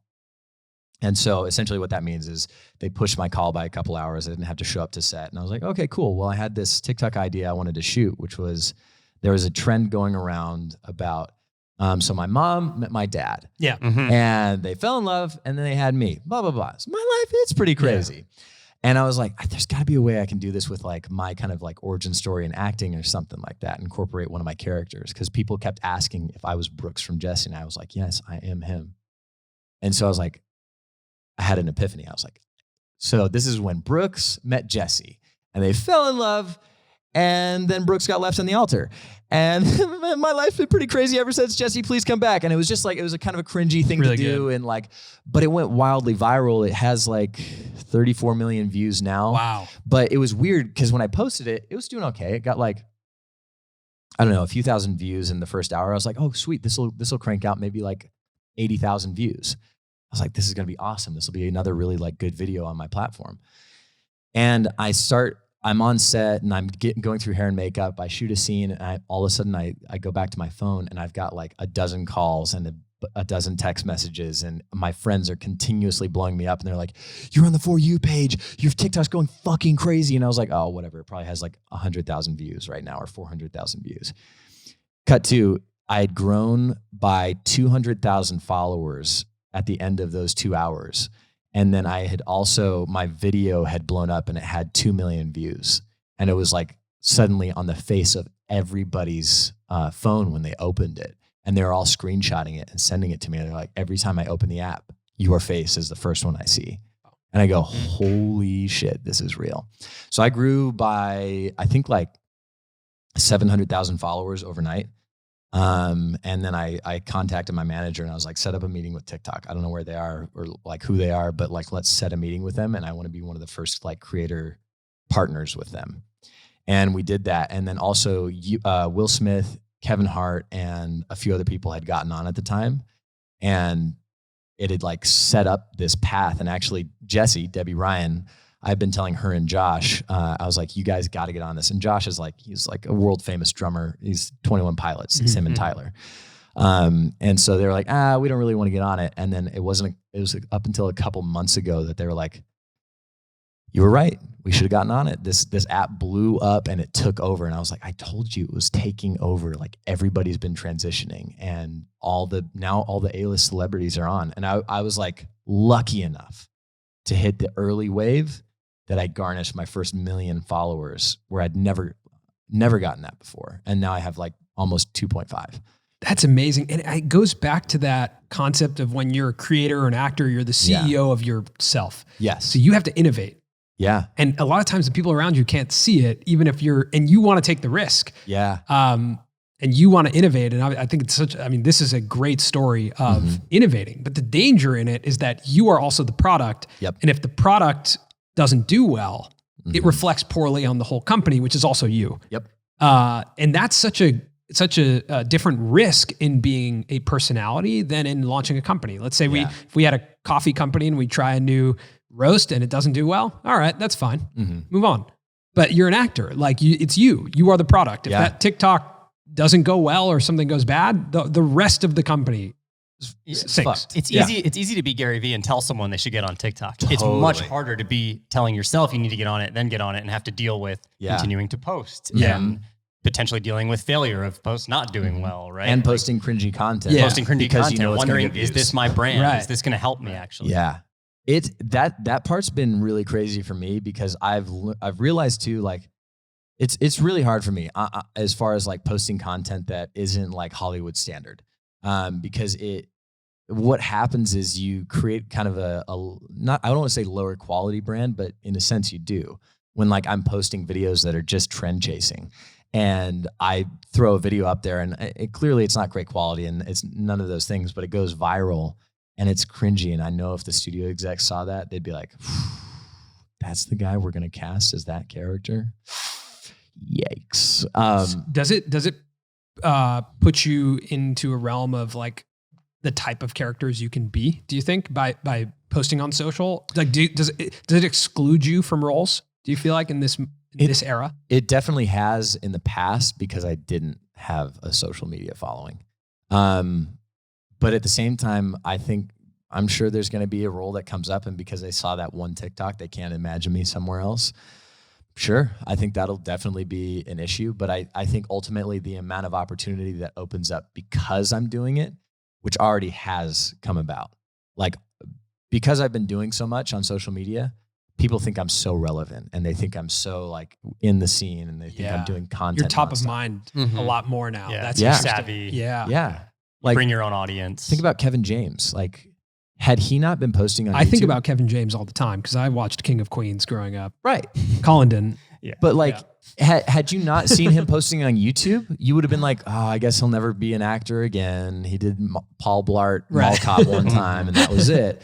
Turns out he's like a prolific creator and like some pieces of content only deserve 1 to 2 minutes, but now he's top of mind and he's going to book way more content and roles because he's making content all the time. It adds the layer of control that was missing for an actor. Like now you have more control over how relevant you are and you're the studio and how many fans you have. And your content can end up dictating the type of role that you get. Like I think it's not too dissimilar to what we talk about with having a North Star in terms of a brand that you want to work with. Like when we were starting out in the early days, we always said, we want Nike to be able to advertise with us. So we should design our content to fit that mold of what we think Nike would want. Yeah. And eventually that did happen. Like they came to us and we were able to integrate them because we had thought about them. We had them in mind. Cool. And I think it's potentially not too different when you're an actor and you're making your own content, thinking about like, which role would I want and how would this content support that role? Yeah. Potentially. Absolutely.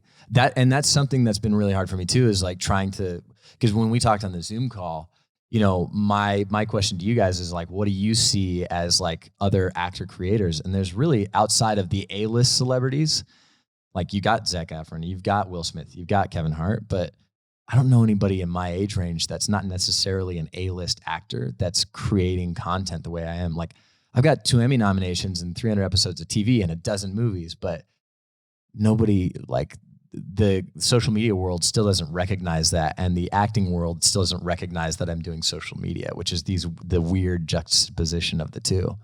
But at the same time, like you said, I'm still top of mind on the people that do follow me.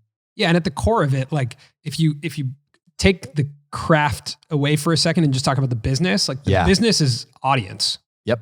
At the core of this, right? We want butts and seats. That's it. Yeah. And if you're a creator, the business is like the same thing. It's audience. Can I bring people, onto this channel and then point them in a direction, whether that's to my merch, to my OnlyFans, to my, to a brand that's working with me. Like it's just about aggregating a group of people. Yep. And then having enough influence over them to point them in a direction. That is the core of the business. And that's Hollywood and that's, online entertainment. So absolutely. I think over time, what always wins is the ability to captivate an audience. Mm-hmm. And so you've obviously captivated an audience on TikTok. Mm-hmm.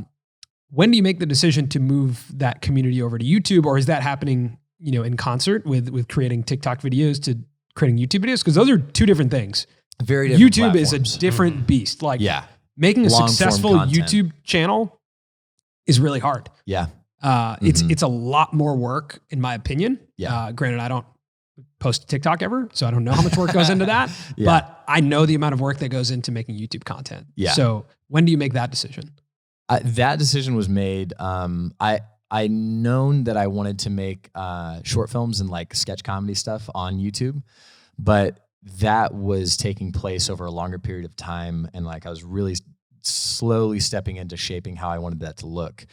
And then I started collabing with Mark Donor, my roommate, and George Janko and Logan on their stuff. And I was like, well, I'm doing their vlogs, and if I shape this the right way, it doesn't come off like cringy, and it can come off really cool. Like when I watch their vlogs, they're really cool.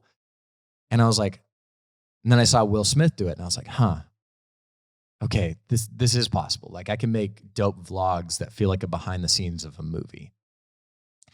And it was honestly,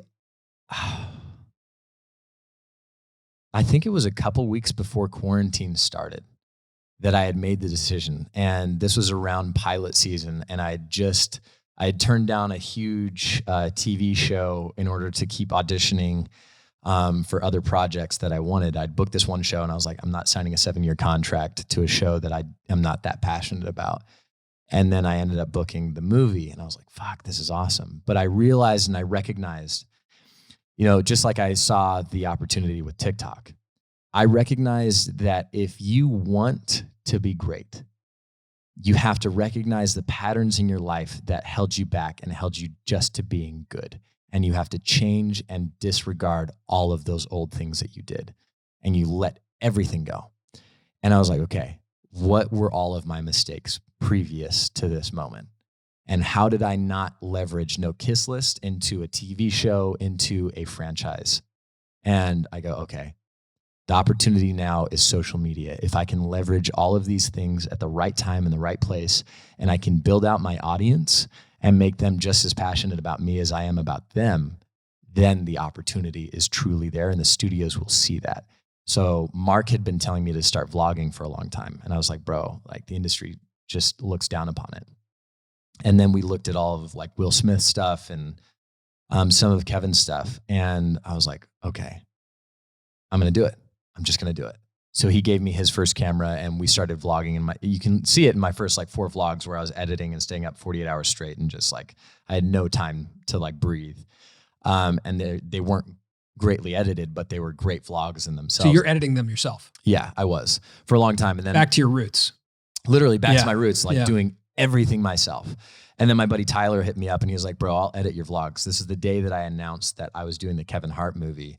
I'd also not slept for 48 hours because I'd pushed out a vlog that day because I knew the announcement was going to be made.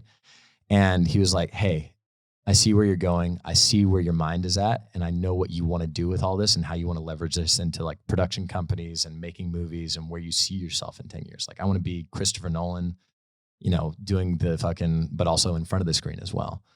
And he was like, I want to be a part of that. So I will edit your vlogs. And so I was like, okay, well, let's work out a payment plan. But that was, I'd have to look back on it. 3 or 4 months ago was when I posted my first vlog. And that was a transitionary moment for me too. Cause I was like, fuck, this is a huge learning curve. It's a whole business. I think it's such an important thing to take away from this. And something that I do want to bring the audience in behind the scenes is how even we connected. Like you shot us a DM. Yeah. And we get a lot of messages and just like, I mean, as I'm sure you do, we sort through a lot of outreach. Yeah. And I thought the one thing through the process of getting to hear us podcasting was you were persistent about it. Yeah. You wanted to get to know us, which was awesome. And like the humility in the process of just, you are someone who's been on Hollywood movie sets where there's other people filming you, where, you know, you show up, do your craft. But the thing that I love about watching you right now as a creator and even interacting with you and getting to this point is like, you're willing to do whatever it takes. You from the limited time we've interacted, I've noticed like you're not above any role in the creative process, which is something that I think happens when you're an actor. You're like, wait, I'm not going to hold the camera and stay up all night and edit. But it really makes it different from, you know, I think you recognize probably that you are a storyteller and you really want to do this. And like entering in the creator community and reaching out to creators is a part of that process. And doing it yourself and getting on a Zoom call with us, which we were late to. I think we Hollywood you. We big time you on that. A little bit. Didn't mean to. But again, there's a lot of humility and then there's a lot of grind that I think happens behind the scenes, that it's the only way that's going to happen, you know? And like, it's not the same for you as it is for Will Smith. Will Smith has a team.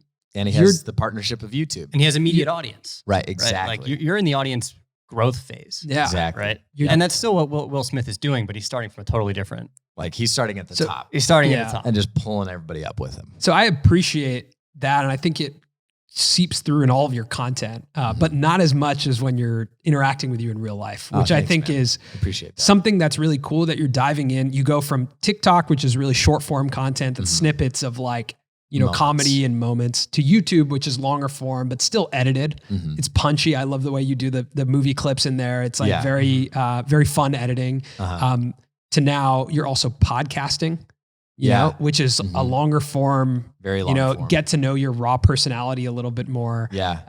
And you have a membership club for people who can, you know, more intimately know you, where you're getting an actual raw experience of like Zoom calls. Where they get to interface with you, you know, personally. And that is wrapped up in, you know, kind of the Fodé philosophy. And I think sitting here, shout out to the podcast. But sitting here and talking to you, like I did not anticipate us to go this long and to be able to converse like this, but it's, thanks. It's so, you're so complex and so interesting that I think it's amazing now that you've rounded out this personality of you play another character on the silver screen. You have a TikTok where you get to express yourself in short form bits. You have the YouTube where you get to express your creativity in the vlog format, the podcast, and the membership club. So you're pretty diversified and pretty well-rounded now as a personality. So I want to talk through, you know, the membership club and like, what does that look and feel like to develop a deeper connection with audience members. That's all the way on the other end of the spectrum from being on the silver screen, right? Like it's absolutely. Okay. So that actually all started as a joke. I literally was making a joke in one of the vlogs where Mark, me, and I think Adelia went trapezing in Santa Barbara. And I was like, hey, I'm going to make an OnlyFans account because somebody like did something kind of sexy. And I was like, haha, sign up for their OnlyFans. And then it became the ongoing joke of the day. I was like, oh, this would be actually really funny if I just made an OnlyFans account and just posted like comedic butt pics or something like that, just to like kind of roast all my friends that were already doing it and just kind of have fun with them. And I was like, wait a second. Like, first of all, I don't want my fans to actually pay money for something that has really no meaning or value to them. I was like, if they're going to pay for something, I want them to pay for something that adds value to their lives. And I was like, okay, shit, wait, I have this website I designed a long time ago. So I called up my web designer that I worked with like a year ago. I was like, dude, I need you to turn around the site in 24 hours. And he was like, I was like, just do it. Just do it. He was like, okay, cool. It's going to be super basic. I was like, that's fine. Cause I'm posting tomorrow. And I was like, okay, so it's going to be called PearsonFodéVIP.com. And he was like, okay, perfect.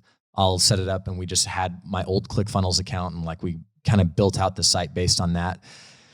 And I uploaded content. I uploaded some like original pieces, and then I uploaded all my TikToks because TikTok got shut down in India, and they were like, we still want to see your content and like TikTok stuff. So can you upload that there? And I was like, sweet, that's a great idea. So I started uploading that. And then I was like, let's do Zoom calls. Like if you guys have real and legitimate questions for me about like life or my philosophy, we can talk about that. And we can just have a chat. Like that's really, really cool to me. I want to be able to engage with you. Like how cool would it have been for me as a little kid to have Mark Hamill or, Harrison Ford sit down on a Zoom call and be like, hey, how's it going? Yeah. Like that would blow my mind as a little kid. Do you think the desire to provide that experience of connection comes from a little bit of feeling disconnected Absolutely. on the farm as a kid? Yeah. Like, cause being so disconnected from the world, I didn't know what it would be like to actually engage with the rest of the world. I only had this kind of like highlight reel in my head of what Hollywood looked like. And to feel that connection through movies, to feel it through the stories that were told in movies, I wanted to provide that same intentional storytelling through the movies that I made, through the acting choices that I made, through the scripts that I wrote. And then now in this moment, it's the same intention with the ability to connect to the disconnected. Because a lot of fans, especially like the what we call super fans, a lot of times the reason they're super fans is because they feel disconnected in their own world, but this community abroad is connecting them in a huge way. Like suddenly they have relationships with friends that live 1,000 miles away, but they all agree on the same topics, which is really, really cool. So I wanted to be the platform or like the hub for them to be like, hey, let's all connect. And then they came up with a name called the Piercings, which is hilarious. I have no piercings, Right. but they named themselves and they became this group, and they're so encouraging. Like I'll hop in their group chats all the time, and I'll just like be like, yo, what's up? And they're like, Dad's here. And they'll just run up the chats really quick. That's funny. And they're That's cool. super kind to each other. I love that part of it. That's amazing. The interactivity is so interesting. Like you mentioned that you want to be like the Christopher Nolan, right? You want to be making movies. You want to be also on screen. Mm-hmm. And now you're not there yet, but you're opening up the playbook as it's happening. Yeah. Like you're moving into a totally uncharted role that Hollywood has not seen before. Literally. Like the Christopher Nolan who's also on camera, who also brings you into his world and who fans have been following him for 10 years. Yep. I think that's what's so exciting. Like the fact that we're even having this conversation is because the worlds are colliding. Yeah. Like storytelling has become this universal skill set and it's been democratized through social media. And it's so interesting now that like our world of the non-traditional media is now colliding with your world. Totally. And I find that so enjoyable. I think it's well, go ahead. No, I was going to say it's cool that you bring that up. Is like, I'm so curious because I'm definitely one of the few forerunners that wants to see this happen in my age range, as far as like bringing traditional media into new media, especially because of COVID-19, we have all been forced to our phones, forced to our laptops, realizing that meetings don't need to happen in the office, realizing that so much can happen from your phone, but also it's driven up consumer-driven content based on your iPhone. And we now have an opportunity to really marry those two worlds together because of the force of nature. Yeah, I mean, at the core of it, like I watch Netflix on my phone. Yeah. And I was telling Colin, Same. it's like everything, but now Netflix, YouTube, it's all consumed. Podcast is all consumed on my phone. So to me, it's like the world is pretty similar. It's just content is content now. Yeah. And you are interacting at like across a lot of these different apps, and now you're heading off to be in a movie with Kevin Hart. Dude, so excited. What an exciting time to Which be a is follower crazy. of you. Yeah. I can't believe I'm talking to a YouTube creator who's a vlogger as well as a TikTok star, as well as heading off to be in a movie with Kevin Hart. That's like one of the biggest movie stars of in all the world time. of all time. Yeah. That's pretty unbelievable. Yeah. So talk us through that. That's a huge step in your acting career. Yeah. Which is so cool that in 2020 you've built a digital career. For yourself, and now your acting career it's not falling off. It's progressing quite a bit heavily. Yeah. Well, I mean, the process was the same as any other role. Like I went out, I auditioned, and It was, dude. So last year I did like, I think 5 different TV shows. I did the Brooke Shields, Eva Longoria pilot. Last year was really interesting. I also had like pretty severe brain damage at one point and lost like 3 months of my life and don't remember any of it. And then it picked right back up because I was like, I refused to lose pace based on an event that I had no control over. And so I picked back up and like got right back into it. And I shot like 6 more projects by the end of the year. And then I ended up booking Supergirl in the beginning of this year and then came into pilot season with like a list of projects that were coming out during pilot season, which is for actors, that's our most busy time of the year. And I'd booked this one show. I won't say the name of it because I don't want to like take away from the actor that booked the part, but it was with CW, and I was their it guy at that point. And I booked the show and I was like, man, I just don't feel good about it. We're in the contract negotiation. We're going into the final phase of like testing all the different characters with chemistry with each other. And it was the morning of the test and we hadn't agreed on like financial terms. We hadn't agreed on like year terms of like how long I want to be there. And they wanted like 7 years out of me for X amount of dollars, which was in the millions. And thankfully we had the Oscars the night before. Because I had to like reconnect with my dreams of like wanting to be a storyteller that like impacted people's lives and not just do the show for the money. Because it would be very comfortable if I had done this show. I would be so comfortable with like a lot of money on the side. And I watched the Oscars and I was like, this isn't what I set out to do. I could trade stocks. Like I'm really good at that. That's how I'll make money. If I really want to make a lot of money really quick, I'll do that. Instead, I turned down the role the day of the test. And I was like, I'm so sorry, but this isn't for me. And like my team was like, that's fucking big ball energy right there. Let's fucking go. Big Dick 2020. And then had I not turned it down, I never would have auditioned for this movie with Kevin Hart called The Man from Toronto. And the audition, like as soon as I turned that down, I had 18 auditions for new shows and new movies and all sorts of stuff. And then the following week, I had 16 more. But I went in for this audition at the end of the week. It was a Friday night, and I crushed it in the room. And I was like, dude, I called my manager. I was like, bro, this is one of the most fun auditions that I've had in a long time. Like, and I felt like I wasn't going to get the part because it was such a big part in a big movie. I was like, dude, I'm just going to throw it out there. I'm going to do whatever I fucking want. And like, I'm going to play. And in Betty May Casting, who's one of the biggest casting agencies in LA, and they apparently loved what I did. But we waited for like 3 weeks before I got the call. And then we found out we like made it to producers and then to studio execs. And then I called in every favor I'd ever developed over the last 10 years and was like, if you've ever believed in me, I've never asked for you for a favor.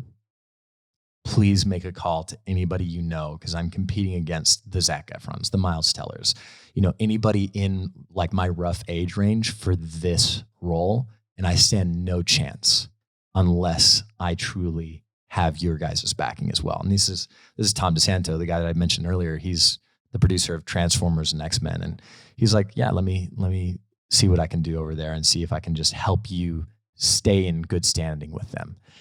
And it turns out he was like, bro, I mean, they love you over there. You'd booked it before I ever even like talked with them. And this role, so they have Kevin Hart, Woody Harrelson playing the world's greatest assassin called The Man from Toronto, Kaylee Kuko, and they just signed someone else to the movie, and then myself. I can't say what character I play, but all I can say is he's a badass, and it's like, it'll be a game changer. It's a character I've never done before or had the opportunity to do.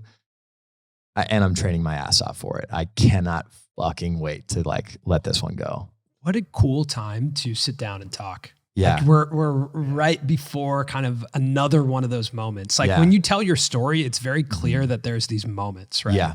There's moments in your story. And I think what's so cool is that this feels like it's another one of those moments. Is. And what an awesome thing that you've also developed a foundation of your own storytelling now. Yeah. That when this moment hits, you have a place for everyone to go and find out more about you. Yeah. And see the journey. Connect and see the journey and listen to even this conversation and be like, oh, that's where he was right before you know. Yeah, it's funny. Like And then storytelling from works. Toronto. Like I hear your story and now I want to go see you in that movie. Yeah. Right. And that's like a big part of why Will Smith did join YouTube. So Totally. that like he could bring his own audience to his own theater. Yeah. Right. And like provide that incentive. And I think it's so interesting. Like from this podcast alone, you're seeing the tangible evidence of how it works. Yeah. Right. That like, because I know you were selling asparagus on the side of the road. Yeah. Now I can't wait to see what do you look like in The Man from Toronto. Right. You know? Absolutely. Thank you. Yeah. I mean, I saw your guys' like, I got introduced to you guys because of YouTube, and I saw your breakdowns of like different vloggers. And this is while I was doing my research of like how I want to shape my storytelling. And I was like, fuck, Colin and Samir do these great breakdowns. And then I saw that you had a podcast. I was like, fuck, I really want to talk to these guys. This would be so cool because you guys have an ability to tell stories and break things down in a way that I haven't really seen anybody else do as kind of efficiently and interestingly and captivate the audience. And you do so much research per person that you do. I was like, what if I do blow up in a year from now? What if I do have this moment that goes crazy? I would love to see myself before that moment. And I'd love to see myself with you guys because you guys ask interesting questions. You talk about interesting topics. And I want to like encapsulate this moment with you guys who I appreciate and respect as creators as well. And That's that so was cool, like, man. Yeah. It was like a cool Appreciate moment. that. Yeah. A lot of what we do is kind of, you know, look at creators and hopefully over time help create a roadmap and a playbook that's constantly evolving, right? Yeah. Like this playbook is evolving. And so we're trying to, you know, make sure that we're capturing these moments as they're happening and help people digest and understand them and then help understand what's next. I have this is a little tangential, but I have a tactical like strategy question for you. Talk to me. Yeah. With your digital stuff, is your traditional team involved in that? Like, is the agent and manager involved in your VIP club? Do they get participation across the board in everything you do? No. I had a conversation with them up front when I started like making content online, especially when I started bringing in brand deals.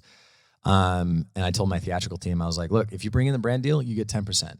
If you have a problem with me bringing in a brand deal and giving you 0% because I did all the work myself, you're fired. That was kind of like, there's a nice bit of silence on the other end of the phone, but my manager was way cool about it. He was like, fuck yeah, dude. He's like, I'm here to make sure that you win. And he's been a crucial part of the last 9 years of my life when I signed with him. But no, they have zero say in what I do online. And the reason being is the same way I wouldn't take financial or stock market advice from the homeless guy that lives outside my house. You know, I grab him a beer and we'll sit and we'll chat and then but I would never take his financial advice on anything. Is the same way that I wouldn't take social media advice from somebody that has 150 followers and they post the dumbest content I've ever seen and it's not engaging and it's not interesting. And they want to tell me how to cultivate my audience. Right. And I'm like, I'm sorry, but you guys are just wildly out of touch. So until you get in touch, stay out of it. And like I will take all the advice from you guys in the world when it comes to theatrical, true brick and mortar media content. But when it comes to this stuff, you're out. That's really interesting because I think that's part of the roadmap now of the future of actor-creator hybrid, right? Yep. It's like, how does that net out? Because you're doing a lot of that legwork yourself. You're editing the vlogs, you're pitching brands. So like, that's why I was really interested in that. I mean, I'd love to come across somebody, if there's somebody out there that like has that ability to kind of like step up my game in the social media world and step in as an agent or anything like that. Because honestly,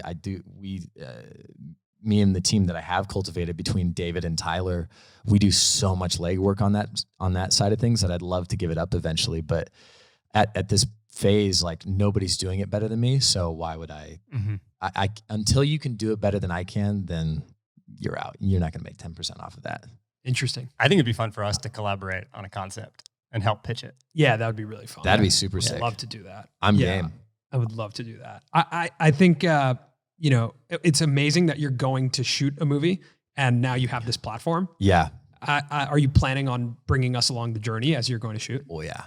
I don't know yet. I talked to some of the producers over at Sony and like the director, and I haven't talked to Kevin or Woody yet, but I was, and my team, I was like, so like, how does this work? Like, can I just shoot whatever I want? And like the obvious questions of shooting, like don't reveal storyline, don't reveal clothing that's in the movie, don't reveal like a prop on set that could give away a piece of the storyline.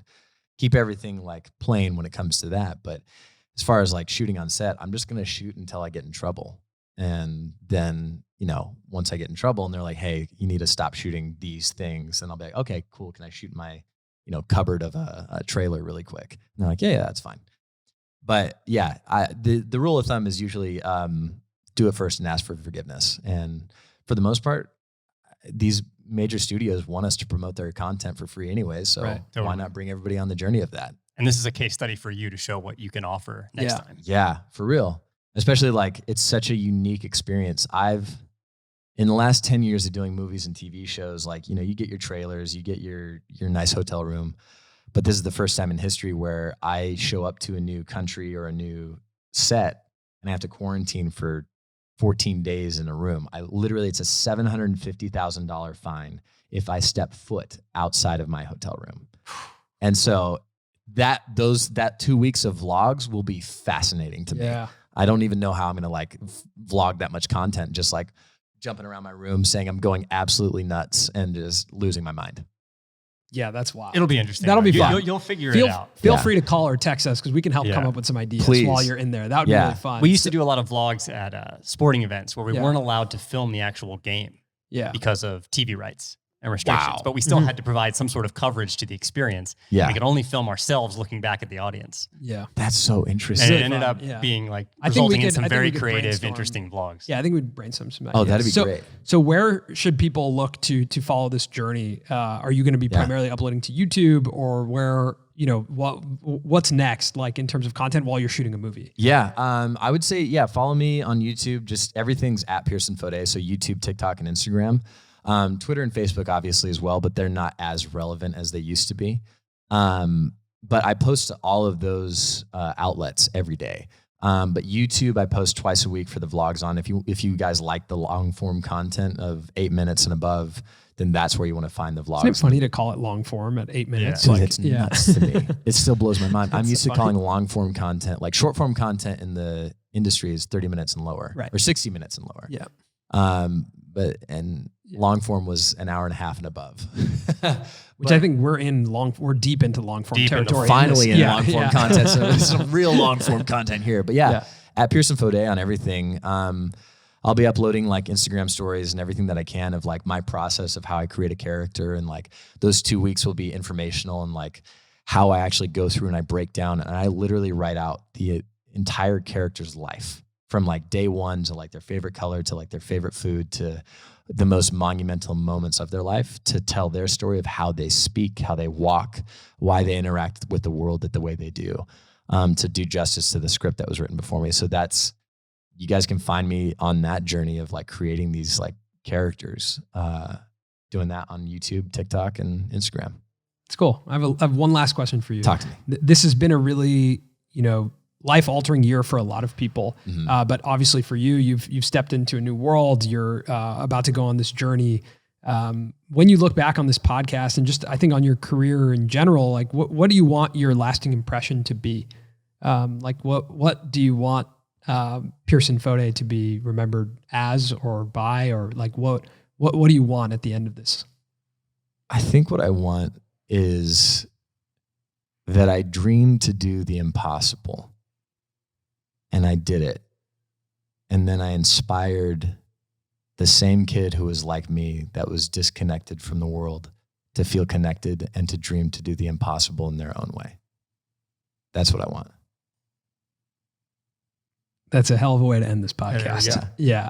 Well, Pierson, thanks for coming by to the studio. We can't wait to watch your vlogs, but to watch you you on the big screen, I think in this moment is so exciting. And this, was like such an awesome conversation. You're such a complex person, and in a good way. Yeah. And hopefully this footage gets used in some sort of documentary down the line. Wouldn't that be cool? Yeah, that would be awesome. Yo, we're on like a 60 Minutes or something like that. That'd be great. Anyway, I'll end it there. I mean, we've gone longer than this card can even handle. I don't know what we're going to edit this down to, but definitely go check out Pierson's platforms. Like, thanks. Such an interesting character, and I hope we can do this again, dude. I would love this would that. be I awesome. would love to do a 1 year follow up after. Yeah, the that would movie. be really fun. Let's do it. I'm game. That'd be great. I'm going to put it in my calendar. Done and done. All right, Pierson. Thanks. Farewell, guys.